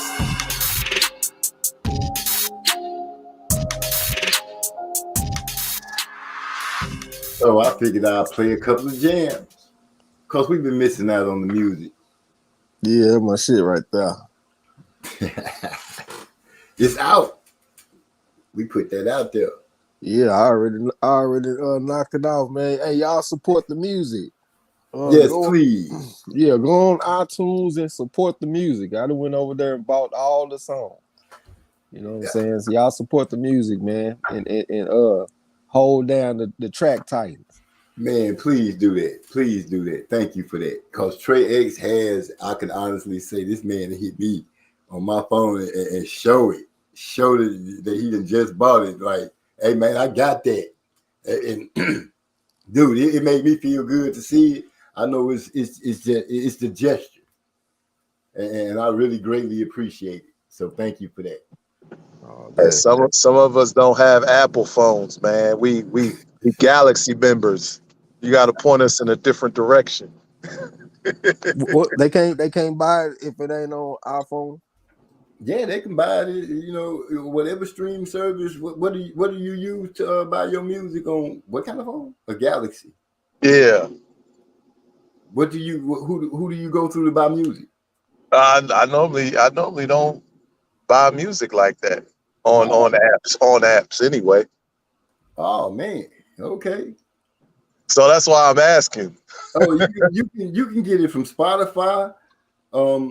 Anything pretty much that streams music that you can buy from, we own it. Oh, okay. We own it. All you got to do is tie the track Titan's name to it and the name of the song, and we own it. Yeah. Uh-oh. Social scientists say so. The WBA ordered. Who is that? Hun Moy Choi. That's the who Baumgartner got to fight for on the Oh. Choi is a genius. What is that? Guinness Book of World Records as the longest reigning champ without even fighting. Wow, I didn't know that. I thought the only current fighter in the Guinness Book of World Records was Sebastian Fundora for being so tall at 154. I didn't know it was another fighter. The longest reigning champion without even fighting. How's that? Shit, I don't know. Do they mean what longest reigning champion without a title defense, or That's what it sounds like. because even that don't make sense? Unless she won the belt and just haven't. Now, because what she been doing? Yeah, that got me thrown off. No mandatories or nothing, huh? Bumgarner about to be undisputed. Social scientist. Nah, I like Bumgarner. Not more than Shields, but I like her. She all right with me. That's a 3.5 compared to a 5, so it ain't no surprise that you prefer the 5. There it is. The pedigree scale proves to be on point once again. Hey, Trey. Just as long as it's not Ann Wolf, he don't use that pedigree scale when it comes to Ann Wolf. Yeah, I ain't mad at the man for using the eye test. You know what I'm saying? Yeah, he rolling off the eye test. It's a fantasy fight, so we don't have to, I don't ever have to worry about being proven wrong on it. I fucked us up on one. We missed out on a bet though this past weekend at Christian Tapia when he fought against Thomas Matisse. And Thomas Matisse, he always give close fights. Like if he loses, it's gonna be 77-75 and shit like that. You know what I'm saying? Right. But in this particular fight, he fought at 130, and I looked at BoxRec, and I saw that he never weighed in below 130 for a fight. The lowest I saw him weigh in was 131 1/4. So that made me kind of nervous to take him in his weight class. But he went out there and dropped the dude in like the second round, went out there and won the decision. And that was one because me and Yasa, we had a free bet on the Sky Bet account. So I told him to bet the free bet on Matisse. But that should have been like one of the main bets that I took, though. You know what I'm saying? Right. Yeah, I was feeling kind of fucked up about that one because we got a 3.5. We got a man that was 72-18, 3-time Ohio Golden Glove champion, but he also won gold in the ringside world championships. And he going against this dude, Christian Tapia from Puerto Rico, and I couldn't find no background for Tapia like that. And plus, Thomas Matisse looked so much bigger than him when they was at the weigh-in. But I was like, man, maybe I can't trust what I'm seeing, and maybe I should just stick to what I know about the weights. And I ended up paying for that shit. Missed out on some money. Yeah, I guess you could look at it like that. And just for the record, Joseph Brown went against the pedigree scale too. He going against it. Just because I did it in the fantasy fight, he doing it in the real fight. He ride with Bivol. Oh yeah, but that's not that bad though, because I always say a 3.5 can beat anybody up to a 5, and Bivol is a 4.5, so it's not out of question that a 4.5 beat a 5. You know what I'm saying? Yeah. That ain't nothing that I'll be looking to bet on. Like Bivol fighting against Better Be fight Bivol. That's not nothing that I'm rushing to bet on. I don't bet against people like Bivol. But I'll pick him though, you know what I'm saying? Right. Like I'm doing, picking it to give you some crow. Well, I'll pick Better Be, you know what I'm saying? But I wouldn't bet on it though. Man, ain't no sense of chasing sharks. Go chase some of them goldfish, you know what I'm saying? Mm-hmm. Unless they bite. Yeah. Joseph, what happened to his picture? Oh, it's a lot comfortable of a conversation. Like since Hyphy told me to start putting the link inside the Discord. Yeah. A lot more comfortable. I don't have to worry about somebody just crazy popping in because it's impossible. Yeah. Good call, Hyphy, because that was never coming across my mind. Your hyphy say something smart every now and then, motherfucker. Scumbag of the decade. Man, I be at work jamming it because I just listening to that scumbag of the decade. Yeah. Listen to those jokes, and then Eric, is it Eric that sent me that? And he still ain't paid that bet. No, it's Gil Cole. Yeah, Gil Cole. And he just the way he said it, he still ain't paid that bet. His husband told me he paid that bet. That fucked me up. His husband. I was like, whoa, that came out of left field. But guess who number one on the Channel Ross right now? Who? Scumbo Baggins. Scumbag of the decade. What? Yep, number one on the Channel Ross. He had a bad week last week, but he's still number one though. You know he's sitting up there at the top looking down talking shit. We can't yeah. He talking. Yeah, I'm gonna have to go walk him down so before he get too big for the britches. You know he's sitting up there on the top throwing rocks, tomatoes, all kind of stuff down. Yeah, what y'all think about this? Nah. You still ain't paid your bet, motherfucker. Just in case he listens. I'm sure he comes through. But yeah, man, pay that bet.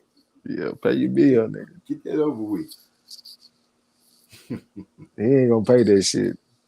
No, this is gonna be forever. Scumbo Baggins is out. They don't need to pay it now. Yeah. Now I need to just. I'm getting ready to promote. I'm getting some t-shirts, some shirts made. I'm gonna start getting some merchandise made for the Track Titans. I meant for it to be a surprise. I just let it come on now. My brother done heard it now, and they don't need. I got it in the works though, but I also got some of these HW Wick shirts I'm gonna get made too. Yeah. Just enjoying life and trying to see the best way to do it. I'm ready to sit back and retire and not do anything and not just worry about disability for the arm, but just be able to retire and have money coming in. Ready. Yeah. Hey, man, that you don't tell them all your plans though. No, I'm having fun doing this music. You guys have motivated me to and my brothers to keep on pushing.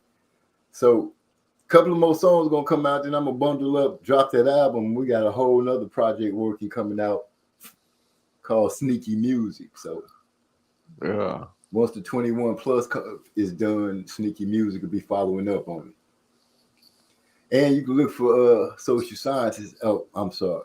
Decane. Y'all can look for Decane to show up on some more projects as well. I ain't even heard the first one. I came in on the end of it, I think. Oh man, we're gonna have to run Decane part back. Cause tonight he missed it the first time I played it too. It's called Hydro Blow. We got a remix to it. We just waiting for Master Rod to do his thing, but here we go. Yeah, Decane sing on that track, man. Yeah, he go hard on it. You finna get the feel of it. Hydro Blow, ladies and gentlemen, one more time, one more again, as they say.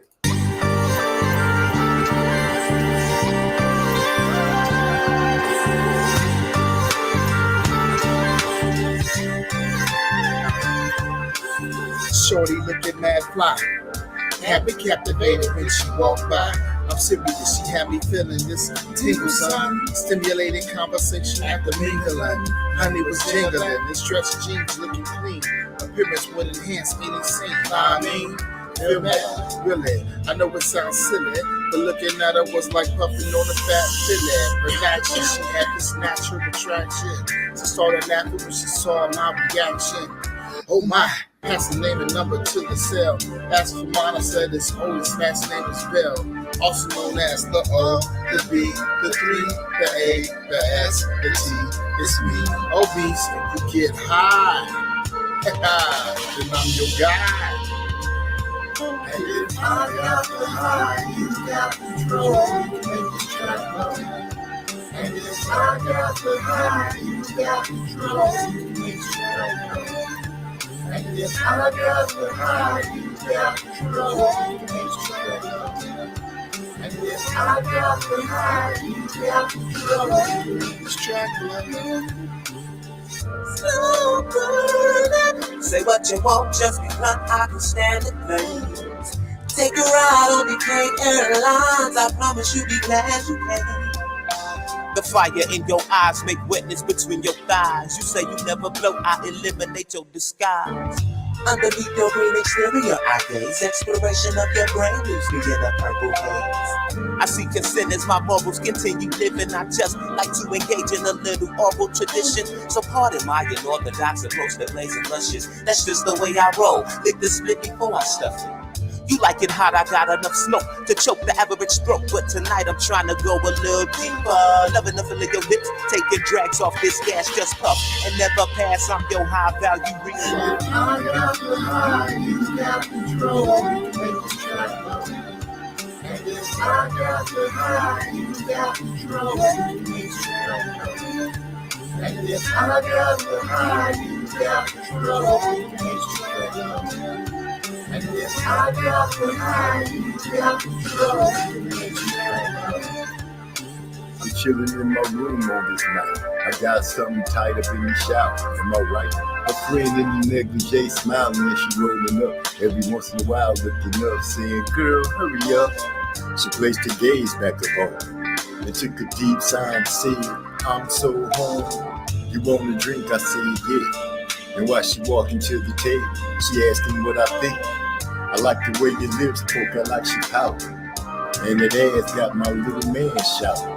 She kinda giggled, "Oh, you like what you see?" Before I can answer, I heard, "Hey, what about me?" I turned around, she got a pose with no clothes, with her leg up on the chair, with her face so exposed. She said, "Don't speak, just lay back on the bed." Said something about double heat. Yeah, you heard what she said. And if I got the high, you got control. Make this track go. And if I got the high, you got control. Make this track go. And if I got the high, you got control. You can make this track go. And if I got the high, you got control. You can make this track go. That boy the Kane did his thing.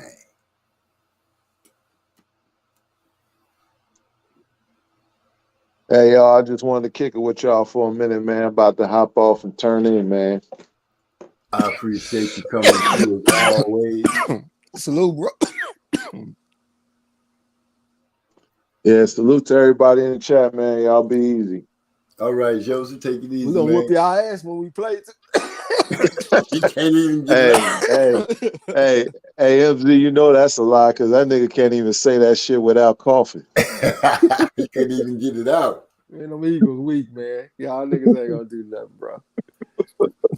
Y'all niggas struggling with the Houston Texans. Y'all struggle with the Detroit Lions. Y'all niggas That's just all got right. beat by Washington. That's all right. That's all right. That's all right. But you didn't beat us. Yeah, you beat us with a backup quarterback. We're gonna see what happened when y'all come to D-Town. Yeah, what's gonna be the excuse when we go up in there and beat you with Dak and everybody and all your guns? What you gonna say then? I don't make excuses, my brother. I do offer analysis, but if y'all go out there and win the game, I'll give y'all props. I already picked. That's all I want. That's all I want to know. Who did I pick to win the division?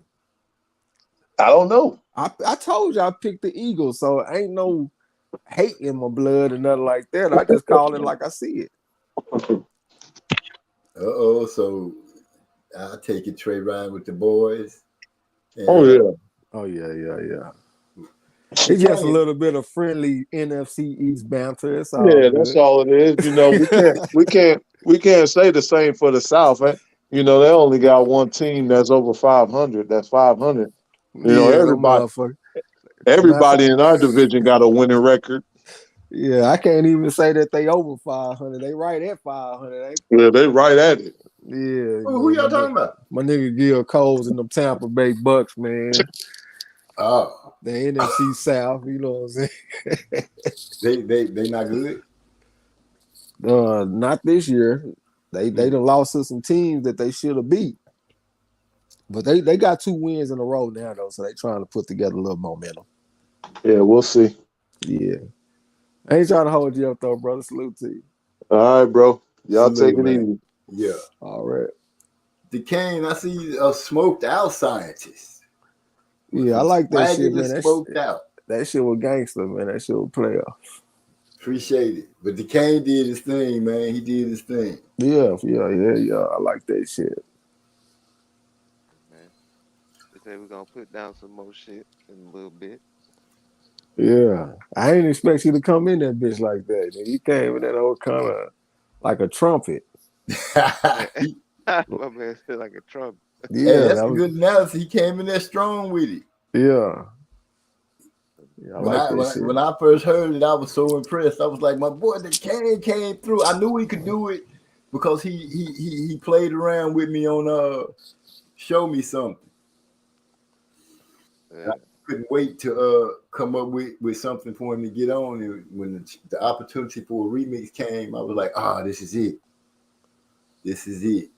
He did this. Man said he thought I was finna go Usher on him. Yeah, when he first started off, I was like, he coming in, he finna do it like Usher. And then he flipped the script and went Andre 3000 on me. I was like, wait a minute. My boy showing his versatility in here. Yeah. I couldn't really hear the words and shit at first, but when the Duquesne came on, his shit cut through. That's why I said it was like a trumpet. Right. Yeah. He did his thing. Yeah, we had two different mixers. So, I mixed my own shit and then. Yeah. Then I mixed it in. But since you mentioned it, that Otis ain't loud enough, I'm gonna go ahead and go tweak that. I'm gonna go and tweak that and get that voice up right, and make sure everybody not nice and clear. Yeah. Yeah, once I jumped out the headphones and I turned up the volume on my other device, I could hear better, but I could hear the Duquesne through the headphones on this side. You know what I'm saying? Right. Yeah, I thought you was a little bit low. Okay, appreciate it. See, that's what I need right there. Let me know so I can go ahead and get those volumes correct. Yeah. You should have told me, man. Why you ain't tell me? What's that? The first two verses was low. Oh, well, shit, I knew mine was loud. I thought that was obvious. My shit a little louder than both of y'all. Yeah, that's what I was trying to say. Yeah. I didn't know if you was finished mixing it or not. No, I'm not. I just, that's not the finished product. Okay. No, when it come out, that's playing it on here so the family can hear it. Let us know. So we know, what we need to tighten up on or get together.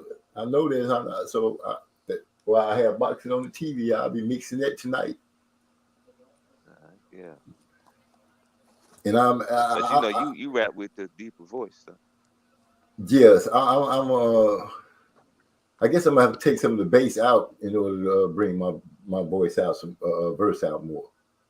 I'll figure it out to not change the quality of the song.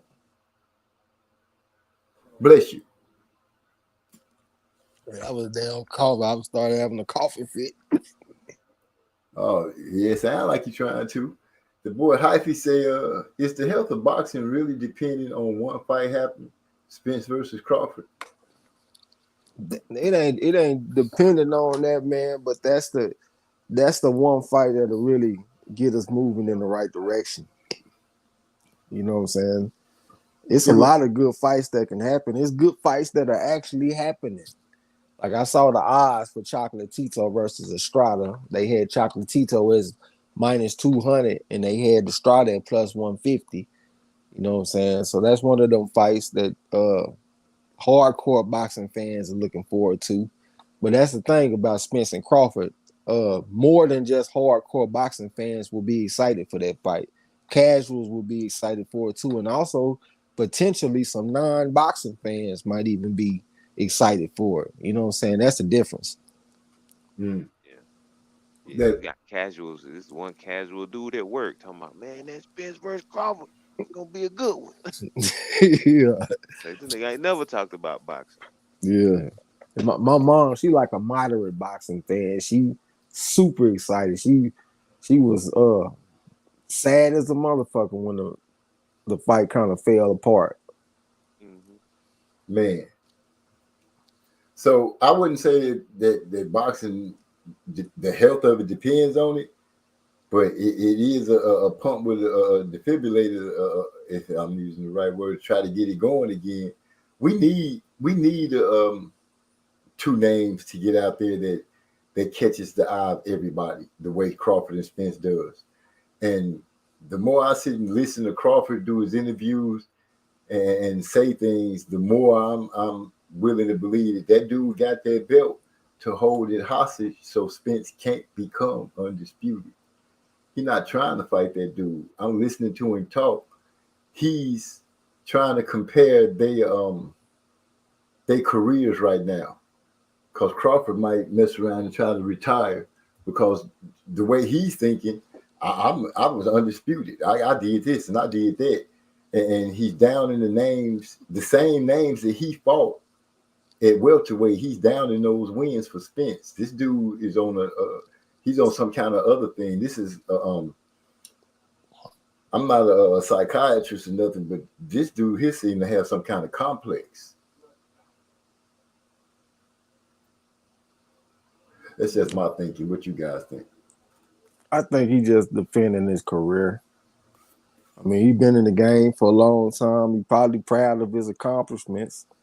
So he just trying to defend the shit, even though I don't be agreeing with what he say. Like, he be trying to make some opponents appear to be stronger than what they are, and then he'll like downgrade opponents from Spence. So I don't agree with that shit, but I think he is within his right to defend his career, though. Yeah, I by all means defend his career, by all means. But as far as this fight is what I'm saying, looking at it, one way to make yourself be up on Spence. Spence is in a no-win situation, really. Fight Keith Thurman or move up and forget about the chance of getting undisputed. Because to me, that's what the pages, the tea leaves are reading. Undisputed is not going to be allowed to be put in his hands. Not if Crawford has anything to do with it. Yeah, Spence is in a very tough spot, because if he beat Keith Thurman, he ain't going to get no credit for it. But Keith Thurman is the type of guy that if you beat him, you're supposed to get credit for it. I don't even see how he's going to be able to get up for the fight. He might go out there and have an off night or some shit, man. I hope he don't, but I know this is the type of situation that it might be hard for him to get up for, because he didn't get the fight that he wanted. He fighting against a guy that he vowed to not fight. I mean, that's if, we haven't been affirmed that he gonna even take the fight. We still in wait on that. If he's gonna even accept the fight. The moving up thing, if it's really hard for him to move up, then he may be forced to do that. And shit, I guess we'll just have to see how the cards lay if that happens. But as far as he and Crawford fighting, at this moment, I'm at the point in non-belief. I don't think it's gonna happen. I don't see any way on the table that Crawford and Spence will fight unless they say Crawford is the A side, Crawford get the most money, everything is about Crawford. That's the only way I see that fight happen. Yeah. Well, apparently he had agreed to the 35% split, 35-65 or whatever. But the only issue was that they wouldn't open up the finances so he could see, once the pay-per-view was done, whatever. Yeah. Whatever the reasons, because, to say you agreed and then say that they wouldn't let you see the paperwork, and then y'all have an argument on Twitter. One where Spence said they did give you everything you asked for. You didn't say they didn't. Your next thing was when y'all gave it to me after I decided to leave. Then the question came out that how long did you have the paperwork on your desk? He said, what was it, 2 months or 2 weeks or 4 weeks? Some crazy number he said. But right now in my mind, I'm just like, damn, the biggest fight that we stood a chance to see of the considered number one and number two, we're not gonna get a chance to see. That's how I'm feeling right now. And I was the main person saying, dude, they gonna fight. I even said, it'd probably be April. Trey, you was like, shit, I'll be mad as hell if it's in April. But shit, now it look like it's in February. Yeah, man. I hate that shit too. I really feel in the sport, I really feel cheated.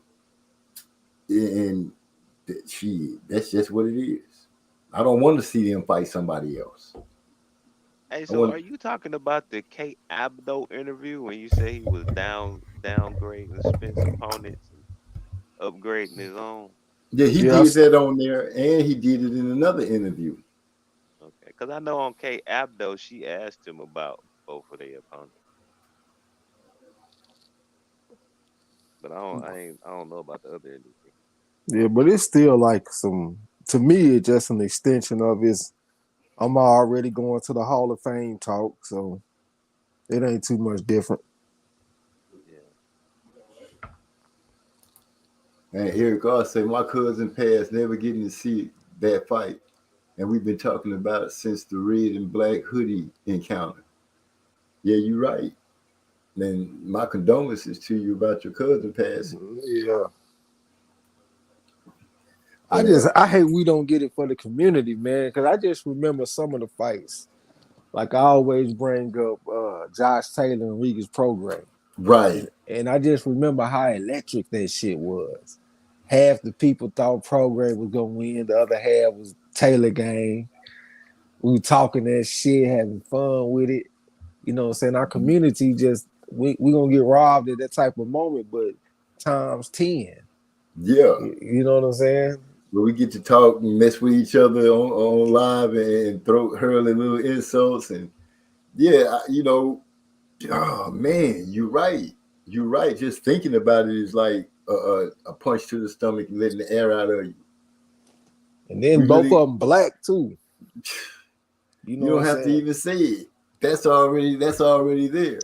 And they got the division as far as the community go of who's who can do what, and it's being robbed of us. It's being robbed, and not to point fingers. Like I said, it was more. It was three narratives to this story, and we had to listen to all of them. But the one we hear the most from, been Terrence Crawford. And the one we seen do the most actions been him. That 72-hour thing, making a deal, and then he turned around and said that he had been negotiating with him. Or I'm not gonna say that he'd been talking to them since June. Where you went into talks with Spence and him in May.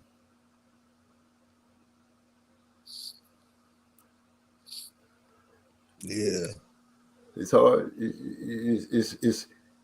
To be a businessman. I hear people say about talking about the business and stuff, but just think about yourself doing a deal.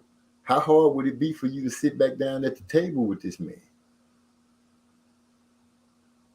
to put on what you would consider the biggest fight? That's a question that everybody would have to answer. I mean, really answer, not just say, oh, I would do this because, we still can make money. No, really in your heart of hearts, it's a lot of money on the line when it comes to this fight. Do you want to sit at the table and play games with somebody, or do you want to sit at the table and really hash out how you're going to make this money? Since the argument is being had and everybody got something to say, I don't want to say Terrence Crawford believed what he believed, but his story is not matching up like it's supposed to, which the only thing I can say to that has been some lies told in there. Maybe a lot of truth may be in there, but there's been some lies entangled in there, and that's why his timelines is not fitting, and these stories not right, and people making themselves look foolish coming out. I'm gonna say Roy Jones. To me, he looked foolish right now to come out and say that I've been advising Terrence Crawford doing the negotiations, and Terrence Crawford come out and say something about negotiating with somebody, having conversations with the other side. But then when he said that he wanted to make sure that he left, he had good standings with them. Well, what did you think about PBC and Earl Spence? Then you don't give a damn that you had good standards with them. To me, I'm like, how do you sit down with that person and hash out a deal? That's like going to war with somebody and that motherfucker run and you make it back. Do you trust to go out to battle again with him? Hell no.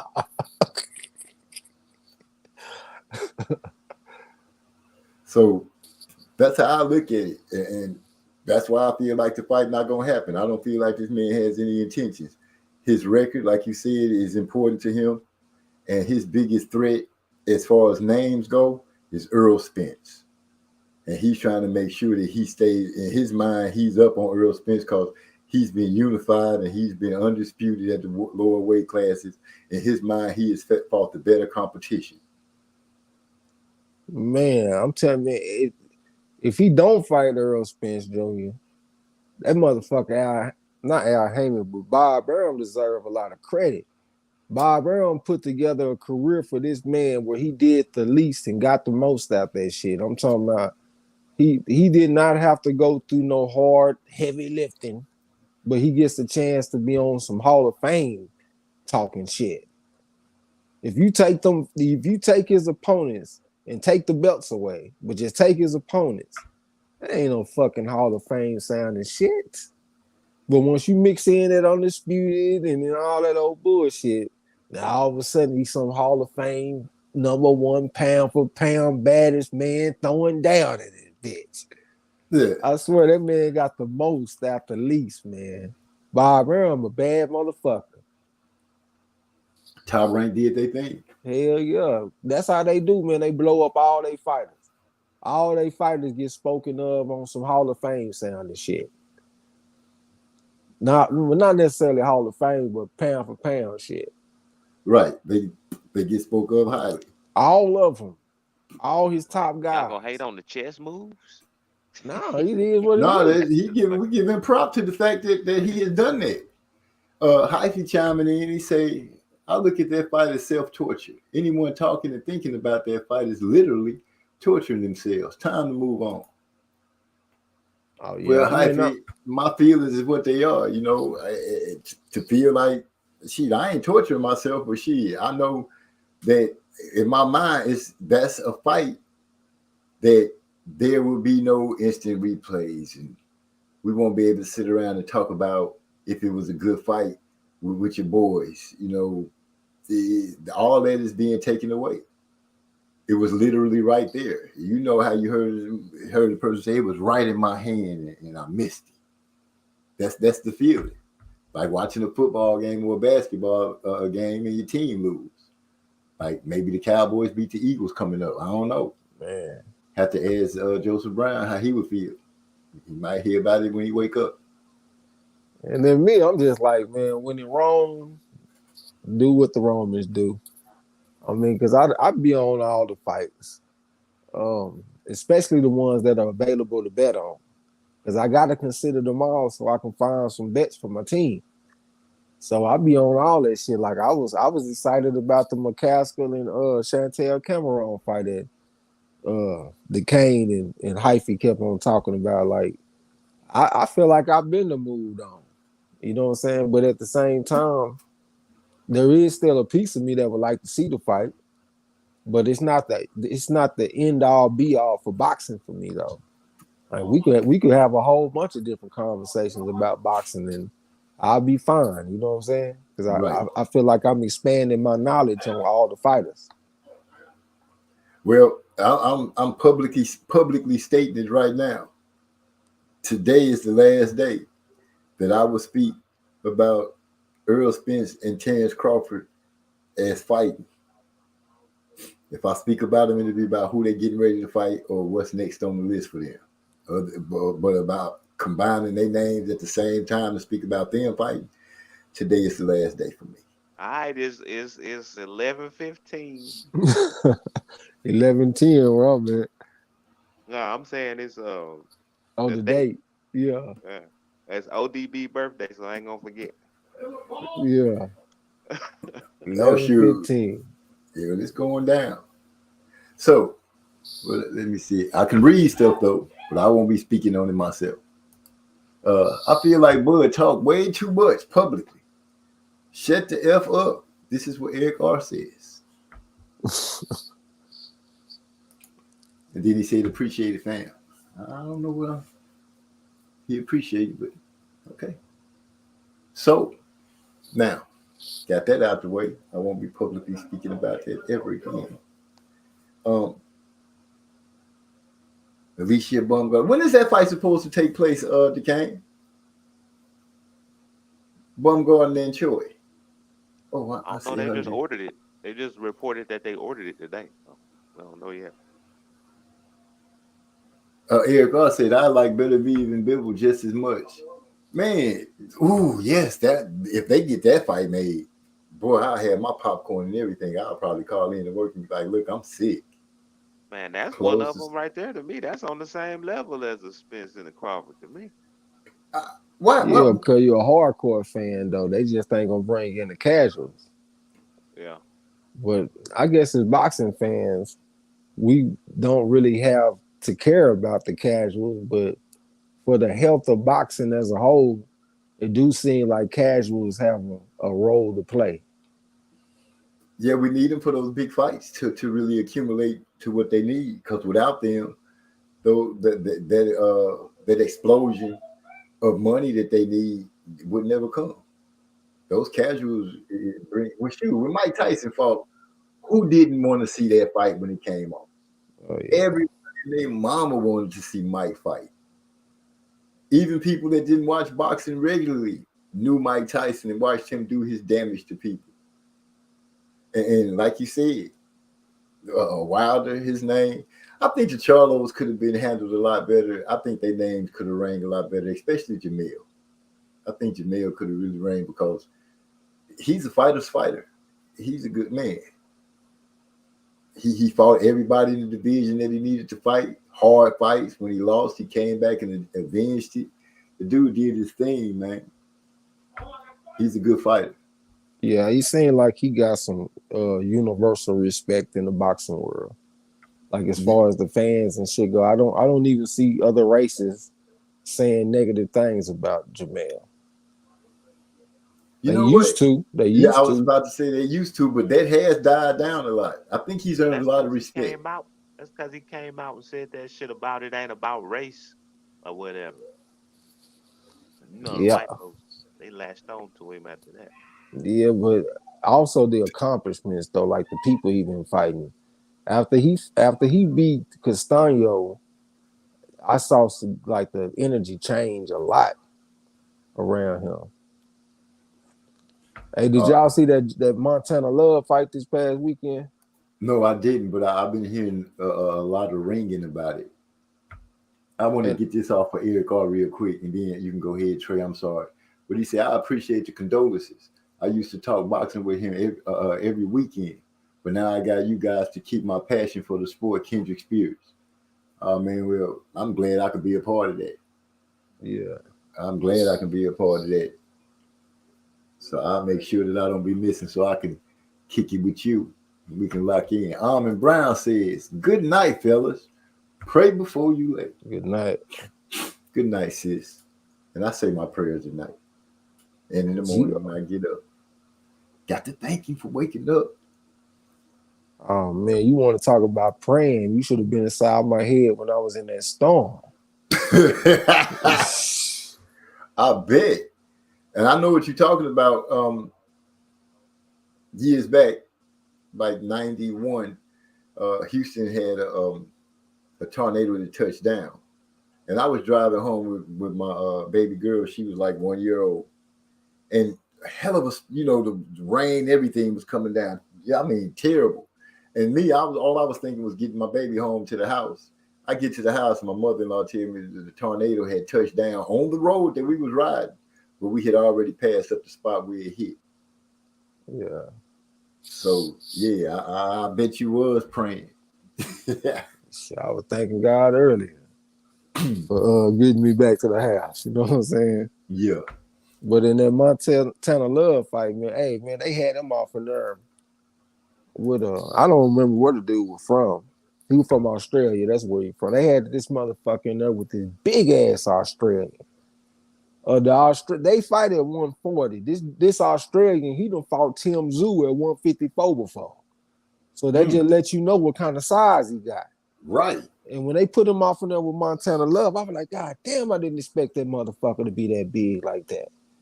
And he hit Montana Love. I think it might have been the second round. He hit him with a 2-3 combination and dropped him. But I was starting to respect Montana though, because I thought he was gonna go in there and hang it there to the end. Because at first I was like, man, he about to have his Adrian Broner moment. This looked like some Madonna shit that's about to go down with his ass. Wow. But then he kind of steadied the ship and stabilized everything and started, landing the lead left hand a little bit, try to tie the dude up, but you could just tell he was off in there with a bull. This motherfucker was strong. But then he started making Montana crack a little bit. He started landing a few shots. He was getting real physical with him, wrestling with him. And Montana Love tried to clothesline the motherfucker out the ring. Damn. Yeah, he got disqualified in the 6th round. He clotheslined him out the ring. The dude he landed on his feet, but he got close. What'd you say, bro? I saw that part, yeah. Yeah, he got clotheslined out the ring, and it really looked like an aggressive way of quitting. That's what came to my mind. Like he looked for a way out. The going was tough in there, and that was why he was fresh. So now we get into the second half of the fight, and you're gonna get tired. It's one thing to be off in there doing that shit while you're fresh. It's another thing when you're tired, because you can have a slip up, especially when y'all on the inside wrestling with each other. Like think about Josh Taylor when he fought against Jose Ramirez. He got that knockdown when the referee was trying to break the clinch. Shit like that happens in the second half of the fight. But that's when you be starting to get fatigued and your attention start to wane. Like you ain't as focused. And Montana Love, you could kind of tell like that kind of shit was getting to him, and he found a way out that motherfucker. Hey, I was starting to respect him. He lost all my respect that I had built up for him. Dang, that's crazy. Hyphy said nobody says anything negative about Jamil because no one knows who he is either. He had Carson kind of empty to say he was fighting for Undisputed. Well, boxing fans know who he is. The casuals probably don't, but we know who he is. And we see the difference of how people have talked about him and the comments that will be made about him and stuff like that. I haven't seen really, since Trey mentioned it and I think about it, I haven't seen anything negative said about him at all in a good while. Yeah, I'm speaking on the people that know boxing. People that know him enough to actually mention him.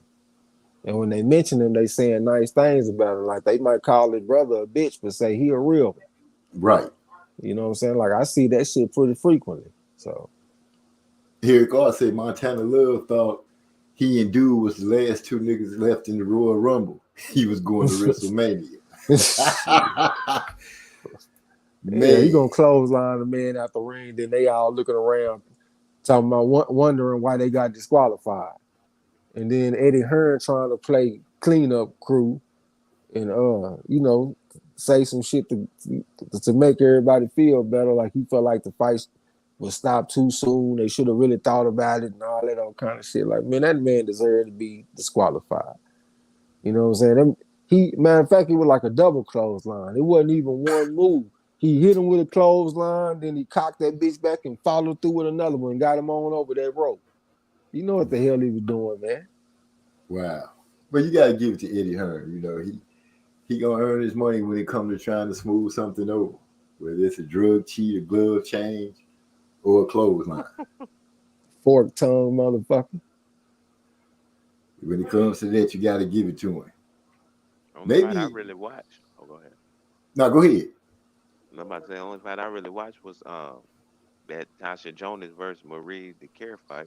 I ain't even get a chance to see that one, man. What did Jonas dominate? Yeah, she pretty much did dominate. And the problem with for me was Marie DeCare didn't fight her fight. Like she won all her belts. Like she usually just kind of jog on the outskirts of the ring, just kind of pot shotting. She do that style like a lot of people would call it running, because she just Yeah. be on the outskirts of the ring. But because she got 18 wins, she got one knockout out of 18 wins, so she ain't Yeah. got no power. Yeah, I So saw it. in this fight, she gonna bring the fight to Natasha Jonas, and Natasha Jonas got power even up at 154. So I mean, you know how that went.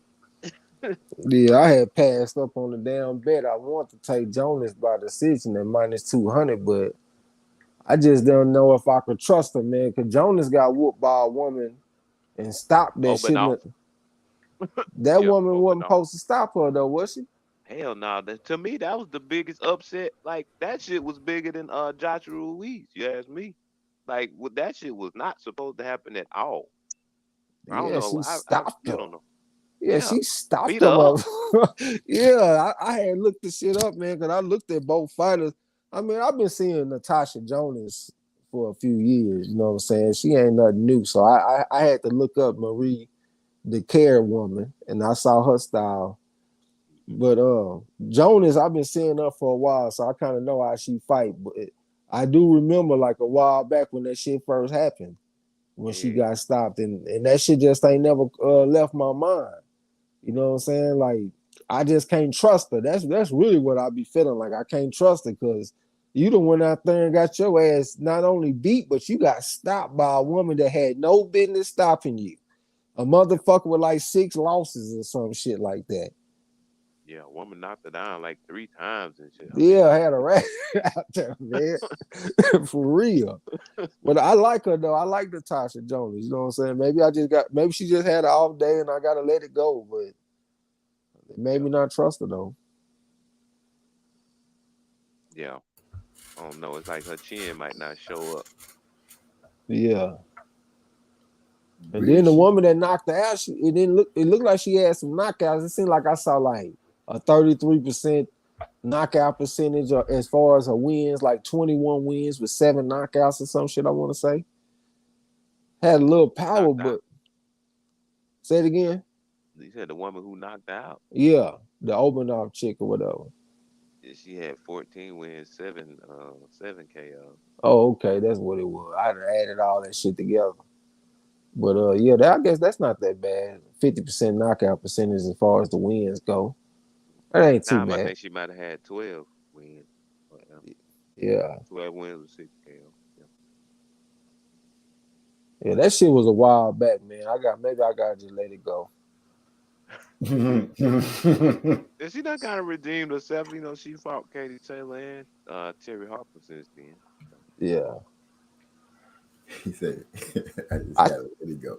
I thought she showed a little heart against Katie Taylor because Taylor looked like she was just too fucking fast for her earlier. Then Jonas kind of got into the fight and started landing 3-punch combination, ending with the right hook to the body.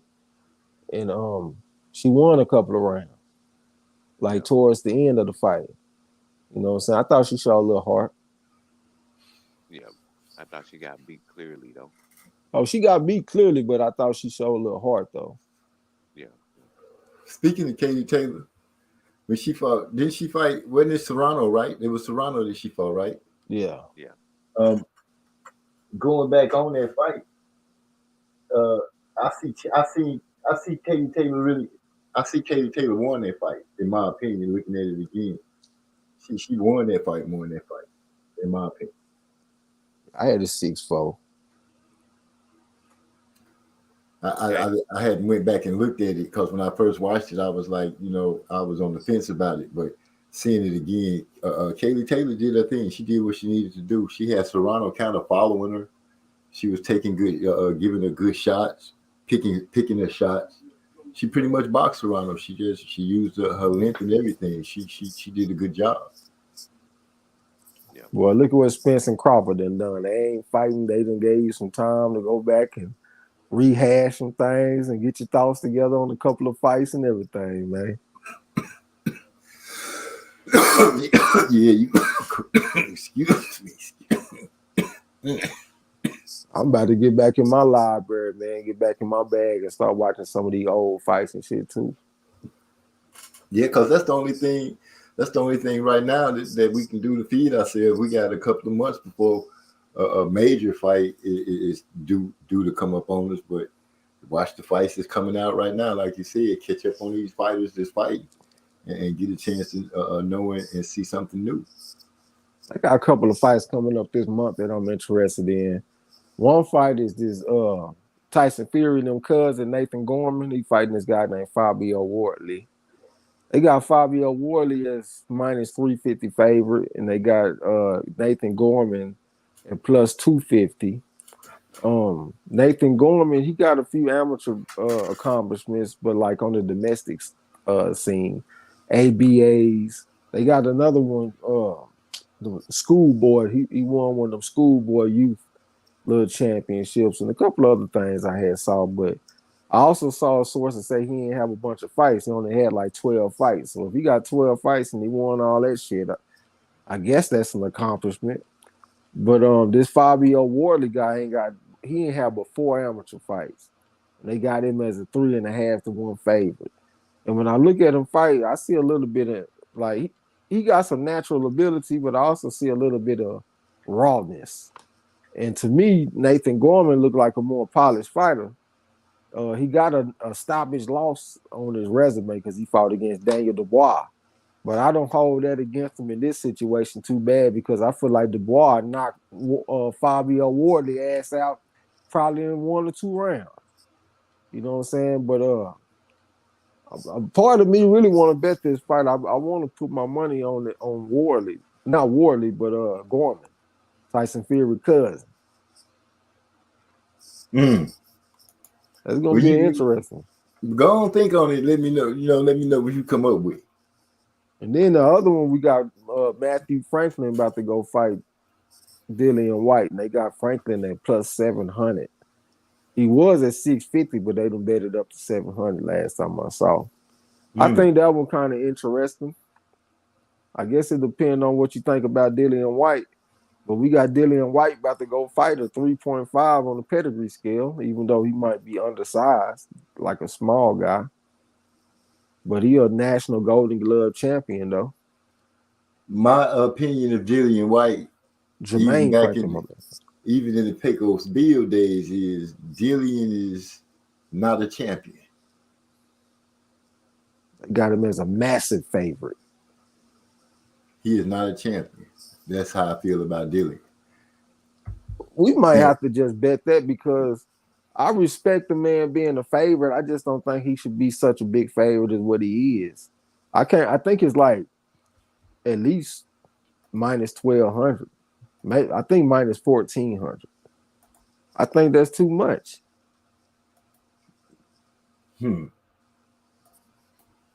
That's a big for minus 14.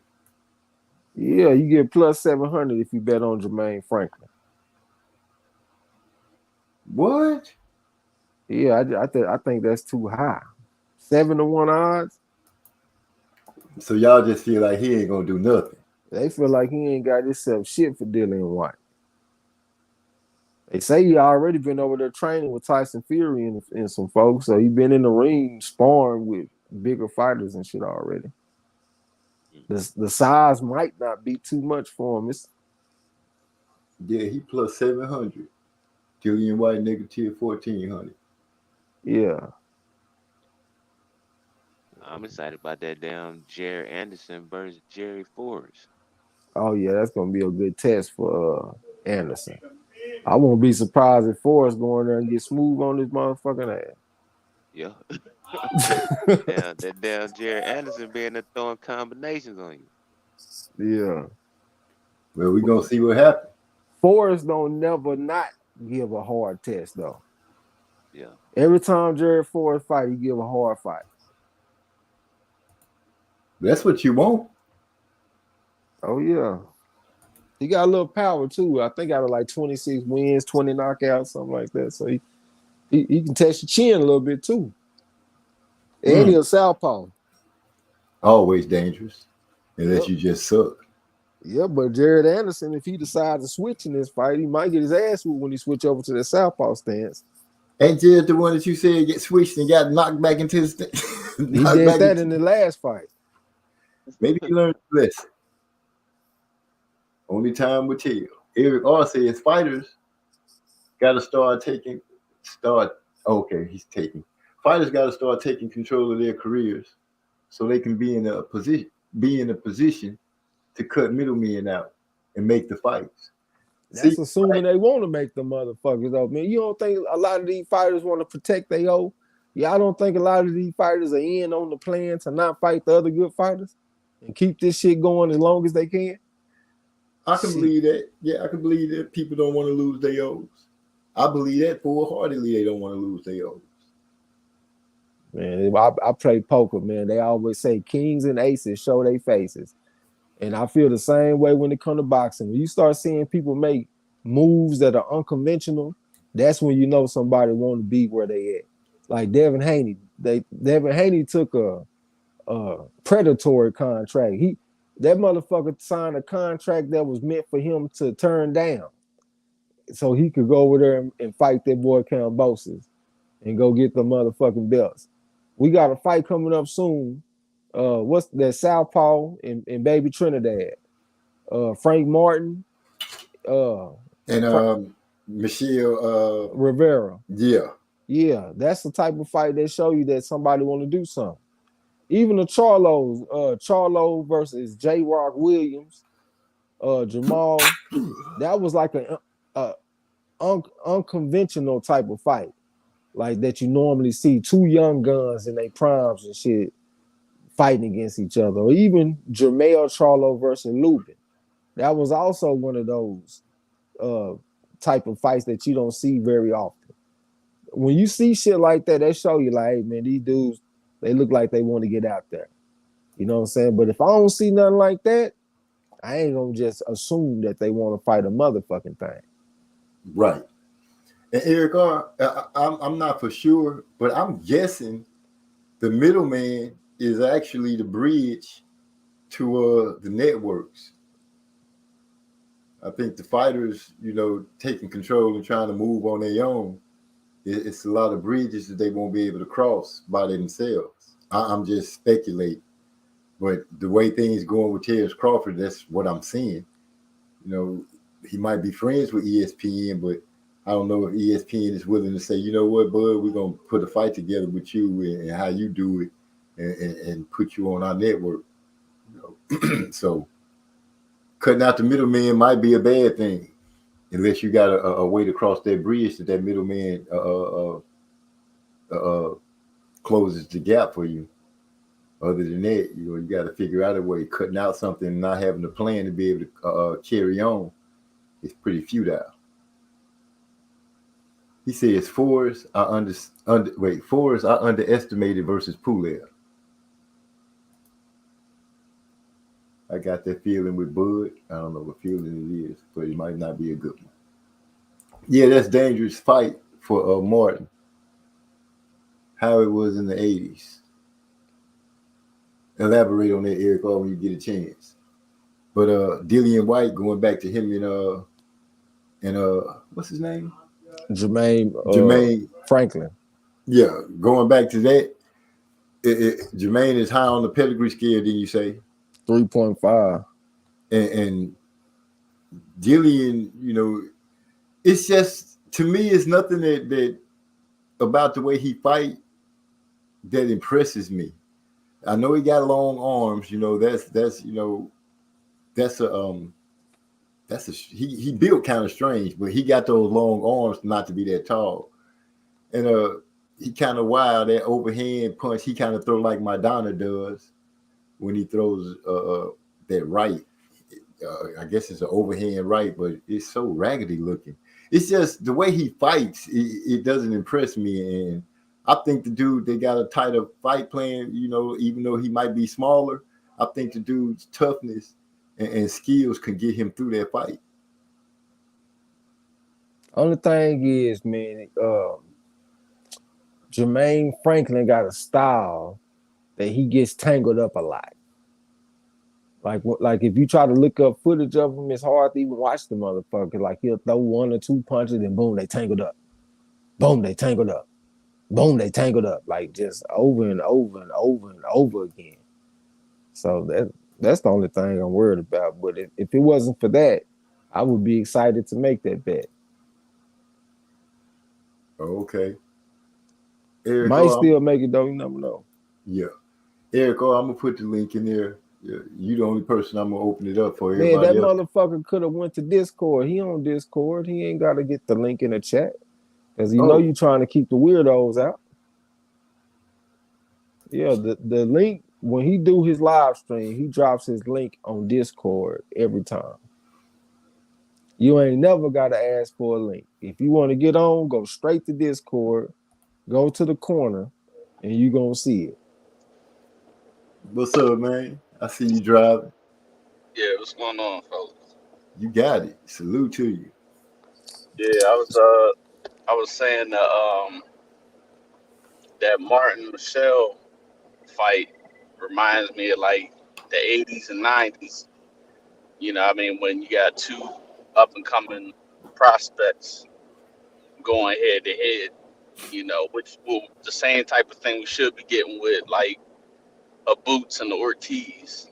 You know what I mean? Instead of them trying to build that up into a mega fight and neither guy, you know, fought anybody yet. You know, this is how it should be. You know, 2 up and comers just going straight at it, and then if they both go their separate ways after the fight and achieve things that'll build up for a nice rematch down the line.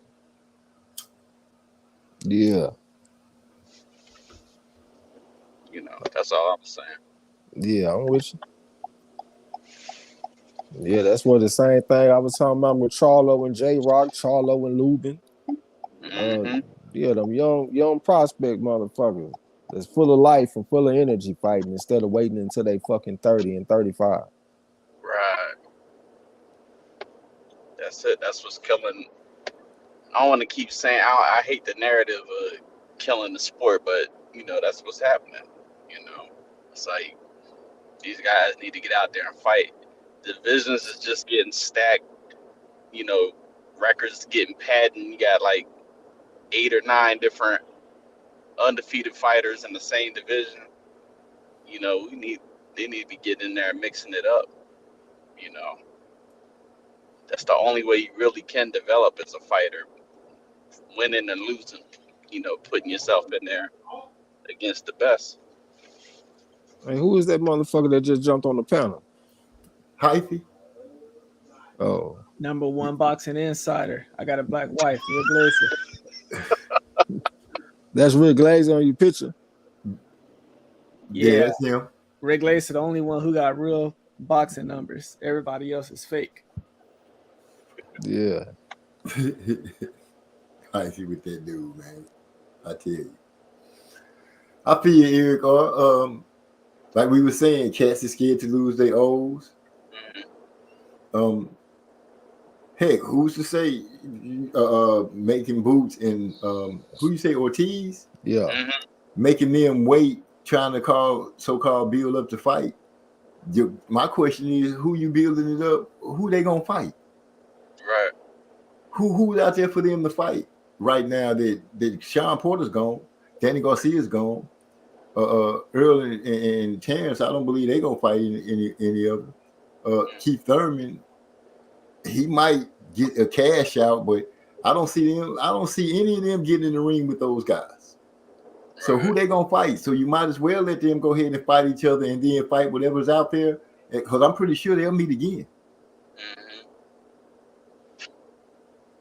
But you know that they don't factor in that these guys, some of these guys' bodies mature at different times. You know, because Ortiz, his last, I think it was the fight before or whatever, he was looking similar to like how Devin was looking on the scale, looking like he ain't cutting the weight right. Wow. So you do all this marinating, and then the next thing you know, the guy wakes up and he can't fight any lower than 154, and he might not be mentally or prepared skill wise to deal with what he's about to deal with at that division. So you wasted all these potential fights that he had, at 147 at that time, and then now, like, because I feel like I don't know if Devin would translate well to 140, skill wise. But he's about to have to find out, I'm pretty sure. Mm-hmm. And you just have to hope that situation isn't going on with Ortiz. But yeah, all we can do is just sit around. We can make noise, but we got to get enough of us to make noise to scream at these people about what they forcing us to take. Right. Make the fight, or we streaming. There you go. Shit, man, I done got so used to screaming fights, it's ridiculous. Every time something come up, hey, Yasser, drop a link for your boy. Every single motherfucking time. And he hold it down like a bloodhound, too. Oh, I got you, man. Don't worry about it. Real. Yeah, It's them youngsters, man. Make all the motherfuckers fight, man. Don't forget about Stanionis and Butayev and all them type of folks. Hell, Yeah, I got Boots ranked last out of all them youngsters. Wow. He got the best. He got skills, but as far as the wins go, I'm not about to get excited for no fucking Lipinets and what's my man, 140 and 2 amateur motherfucker that fought against Terrence Crawford from Puerto Rico. What's his name? The one he hit with the looping right hand. Not my man from Canada. Was that the one where he had the pink and blue on? Yeah, Delorme. I just said Delorme. Hold on, Lipinets, Delorme, and what's the one from Canada name? Oh, you talking about Clayton? And Clayton. I mean, that shit ain't no super impressive shit to me. I felt Lipinets was totally outgunned and really not the Lipinets that we was used to seeing. He had 30 amateur fights, and he a blown up 140 pounder who had since went back to 140 and won a fight over Figueroa. The man's not a real 147 pounder. So I'm not about to get all three of them niggas are 140 pounders. They ain't no real 147 pounders. Butayev at least got the win over Jamal James. Stanionis got the win over Butayev, and he beat Collazo, and it seemed like he got one more win that I was fairly impressed with. But just looking at the wins and shit, man, I got Boots last. Like looking at Virgil Ortiz, he beat Antonio Orozco, he beat Maurice Hooker, he beat Kavi Alaska's Mean Machine. Like I got more respect for the 140 pounders that Boots them beat. Yeah, Boots, man, that motherfucker got the weakest not pedigree, but strength of schedule out of every fucking body, man. Motherfucker fighting blown up 140 pounders. When the fuck is he gonna fight somebody, man? For real. And it ain't gotta be at the top, man. Put the motherfucker in there with Stanionis or some shit and see what he, you know what I'm saying? At least put him in there with Butayev. Put him in there with Butayev and let him go and beat him up, and then I'll get off his case. Yeah, I'd like to see that. Like everybody just trying to play it fucking safe, man. This shit just sickening. Like instead of being a boogeyman and claiming everybody's scared of you, don't nobody want to fight you, don't nobody want to fight Boots. Well, nigga, find somebody that will fight you, because I'm pretty sure it is some people out there that will fight. Yeah. They might not be at the very top of the division, but they respectable enough for us to understand who you are as a fighter. Because right now, I don't even know who the fuck you are. Right. Yeah, you got to go after the guys, go after the other guys that they're avoiding, or try to jump on the guys that they might try to fight instead of you. Hey, see, that's why I respect Paul Williams, because Paul Williams, now he was also saying this when he was at 147, that, nobody wanted to fight him. He couldn't get a fight. At least that motherfucker, he was going up to 160. Margarito. Yeah, he fighting in September. He fighting at 160. November, he fighting at 154, all while still campaigning at 147. That's what I respect. Yeah, he was on this Hitman Hearn shit. Yeah, Boost might even beat the motherfuckers, but just based off his wins, I ain't impressed. Hey, and this he didn't got his shit rocked in that ring before, like some, you know what I'm saying? So it ain't like this. And I know me and Trey, we always be saying this. It ain't like he got this impressive ass defense. Wow. I mean, he amazing. Don't get me wrong, physically, but I just want to see more. Yeah, he calling for it. I want to see him get it. You know, I don't know if it's just Showtime trying to package him up as something, but I thought I would have liked to have seen, you know, the Porter fight, but Porter wanted to get in there with Bud and get out. Porter against who? I would have liked to see Porter fight Boots. Ennis, yeah. Yeah. I feel like that would have been a test to say he's ready for the rest of the guys, your Thurmans and all of that. Right. Yeah. Porter is the litmus test. Well, like I said, I feel like those guys are at the point that the young crop gonna have to fight themselves. They're gonna have to fight amongst each other. And that's what I was saying. That's how it always was, and that's how it should be. You know, there's no reason why none of those guys, Teofimo and Ryan Garcia, should have had left that division without having to mix it up with the rest of the guys. You know, the fact that we talked about them all for so many years and they still haven't fought each other. You know, there's just one fight with Loma and that's it. That's boxing for us. Yeah, it's real disappointing, disheartening. Well, like Trey said, you know, we got to start catching these fights that's flying under the radar. Right. Start putting your eyes on some fights where they gotta fight each other. Yeah, I said where they gotta fight each other to you know, to survive. It don't be no politics down there. They gotta fight each other to be relevant.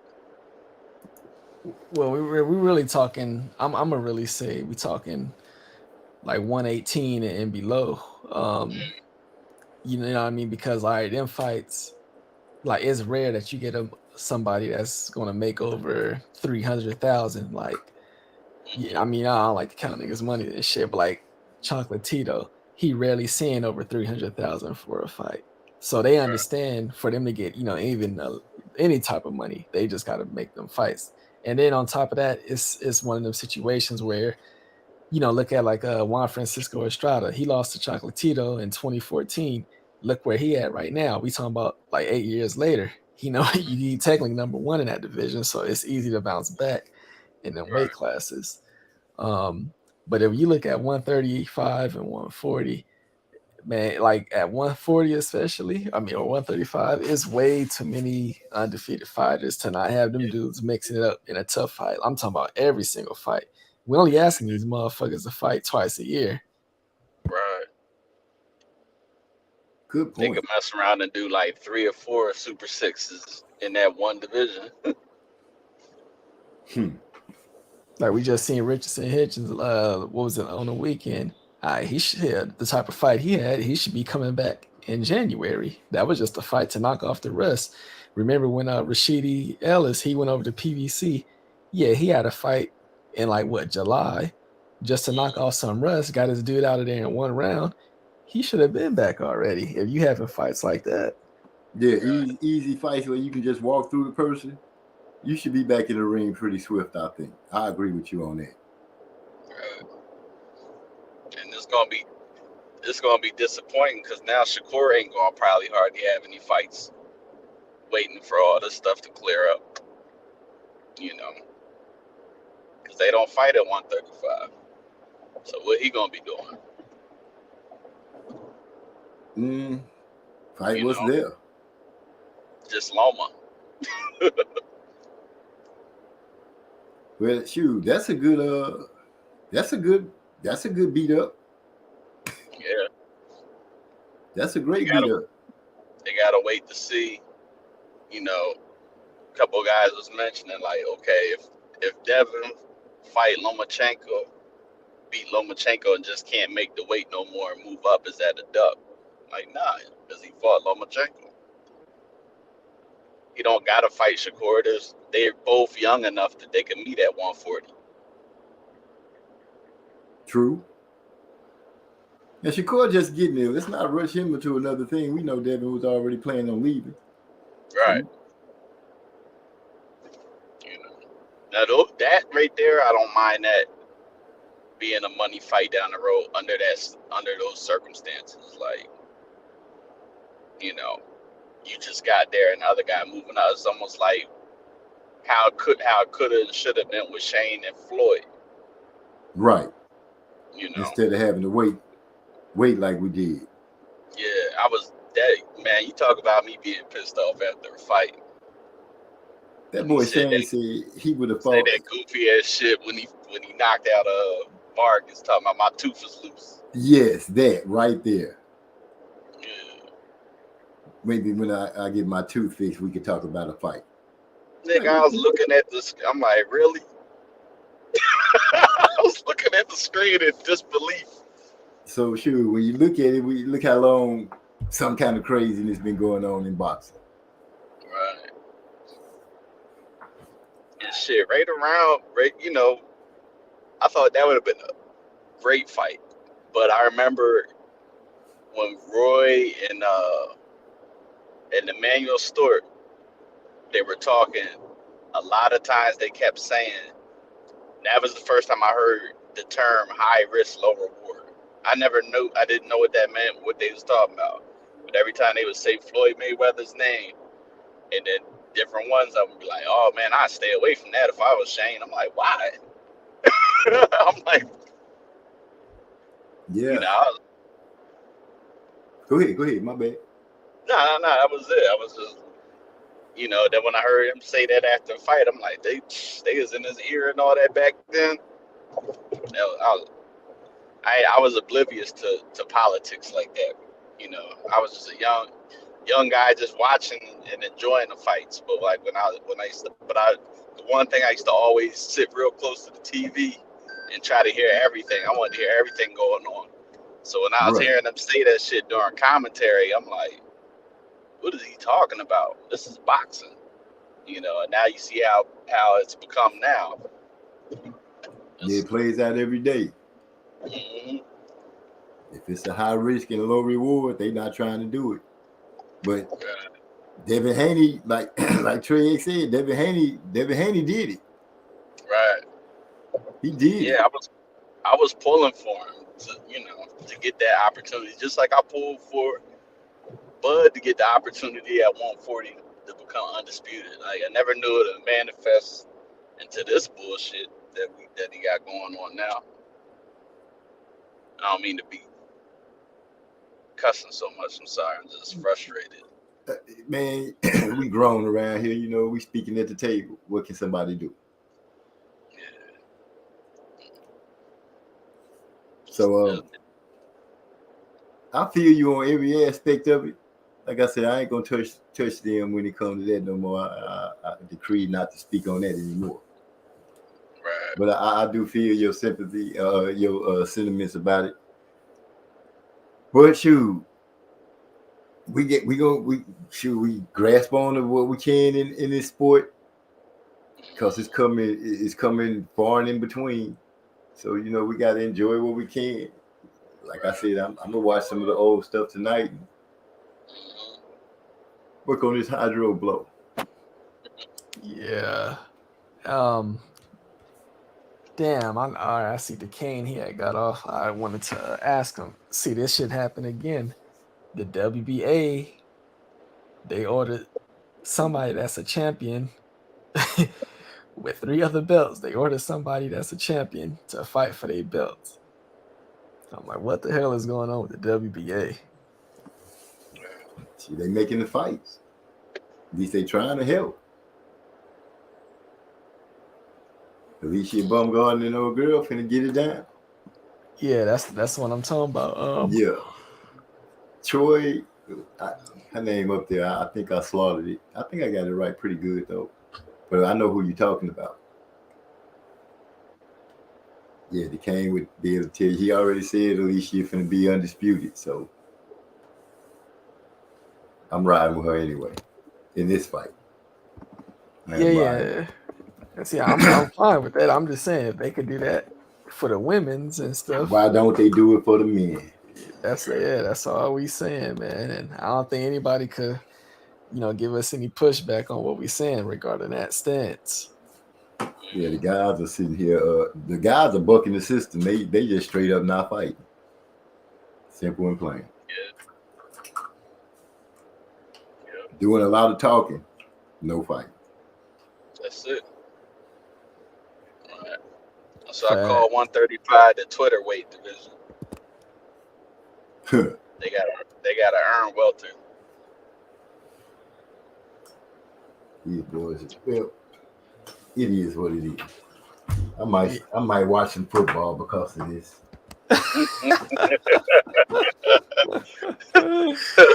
At least you'll get some contact out of it. And I haven't watched football in years. I haven't watched football since Colin Kaepernick stopped playing. Shit. I think because Big E might have said something, I might have looked at a game. But since Colin Kaepernick stopped playing football, I think I may have watched 3 games, and that was at because I was watching it with somebody else. Okay. I don't look to watch football at all. Yeah, I'm just like you. I actually stopped 1 year before that. I stopped like the year when that whole Ray Rice from the Ravens. Yeah.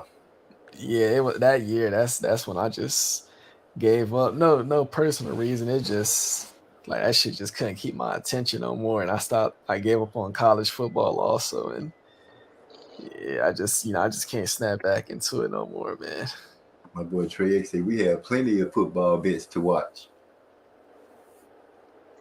Yeah, I ain't gonna watch them, bro. I'm bet on them, but I ain't gonna watch them. But I don't know. Boxing is just, been kind of disappointing. Except when the good fights come, like when Bivol put his hands on that boy. Bivol gonna beat that boy, man. If they get that fight made, I'll just be like I said, I'll be like a kid in a candy store. We said the Bivol fight. Yep. I'll be satisfied if he and Canelo fight again and he beat up Canelo some more.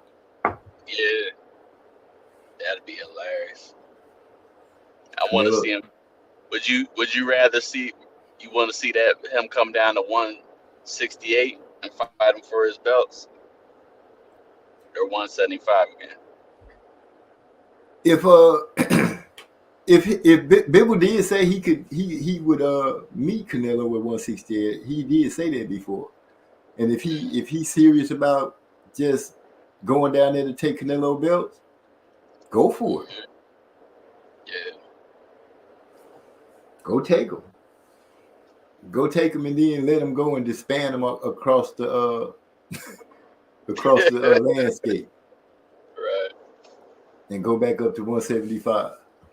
Yep. That'd be an ultimate slap in his face. Mm-hmm. No more excuses. I took your belts and then I just gave them up. Here, everybody fight for them. What you think about that, Hyphy?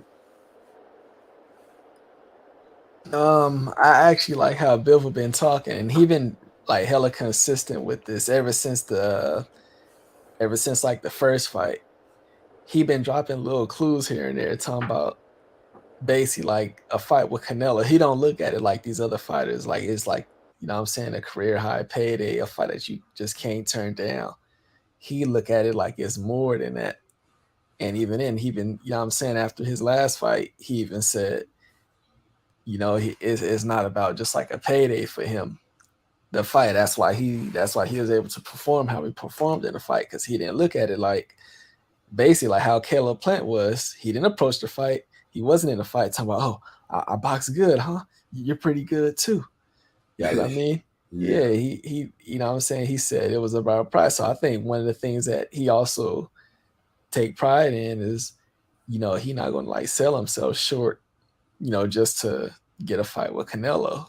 Like he all right. And I definitely think, he looking at it like he fine. Plus, he just got a nice, payday. They just fought in somewhere in I'm gonna say around the Dubai area, because I can't remember exactly where they fought. So, he got places where he could get some money at. Right. So he all right. So yeah, I just wouldn't recommend him to, dictate terms and give up too much of I just wouldn't recommend him to do it, me personally, but I feel you. And to mention, to bounce off of Caleb Plant, Ali Walsh, he was fighting somebody, and the dude was in there talking about, yeah, your grandfather was the greatest. It's an honor to be in the ring with you. I couldn't believe I heard that. Man, you see what I mean? That's what I be talking about. It be these dudes that it's like they get brought, you know what I'm saying? That's just like one of them situations where a dude was brought in just to be an opponent and, absolutely nothing more. An honor to be in the ring with you. Ali Walsh ain't did enough to be made in that kind of respect. Right. But because his grandfather was the greatest. Crazy. Eric R fell off. He said he had got a call. And we've been rolling for a few hours. So, Hyphy, you want to close us down? Yeah. I'm saying I'll be back next week. I know this weekend, as far as like fights that people prefer, is pretty light. So, I'm saying we'll just we'll get a little bit creative next weekend. I'm saying we'll hold it down. But you should go ahead and take us out with one of them good tunes that you got. I feel you on that one. Since the Kane been around tonight, I'm gonna let us go out on that Hydro Blow one more time. Go. So, peace to everybody from coming through. Thanks. We're gonna holler at you again next week.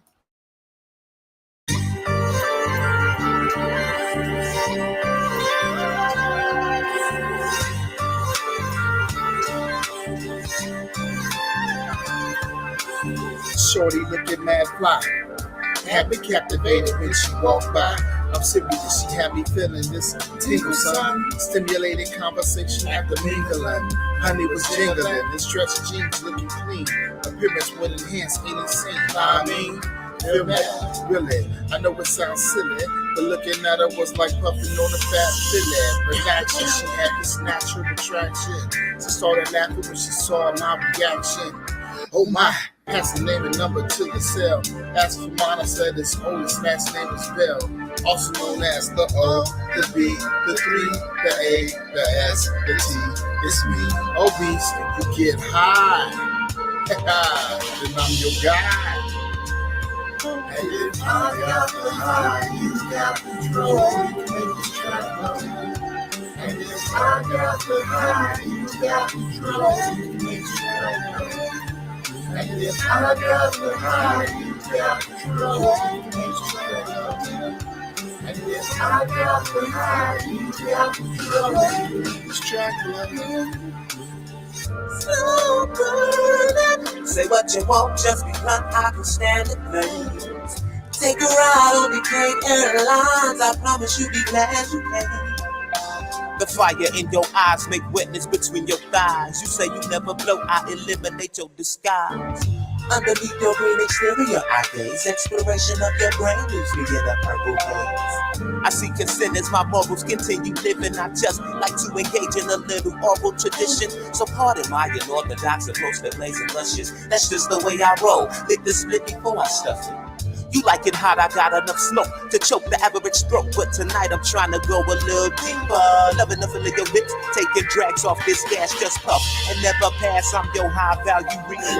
I got the high, you got control, you can make this track go. I got the high, you got control. And if I got the high, you got control. And if I got the high, you got control. I'm chilling in my room on this night. I got something tied up in the shower. Am I right? A friend in the negligee smiling and she rolling up. Every once in a while looking up, saying, girl, hurry up. She placed her gaze back up home and took a deep sigh and said, I'm so home. You want a drink? I said, yeah. And while she walking to the table, she asked him what I think. I like the way your lips poke out like she pouted. And that ass got my little man shouting. She kinda giggled, oh, you like what you see. Before I can answer, I heard, hey, what about me? I turned around, she got a pose with no clothes, with her leg up on the chair, with her legs so exposed. She said, don't speak, just lay back on the bed. Said something about double heat. Yeah, you heard what she said. If I got the high, you got control. And this track. And if I got the high, you got control. And this track. And if I got the high, you got control. We can make this track flow. And if I got the high, you got control. We can make this track flow. And we out.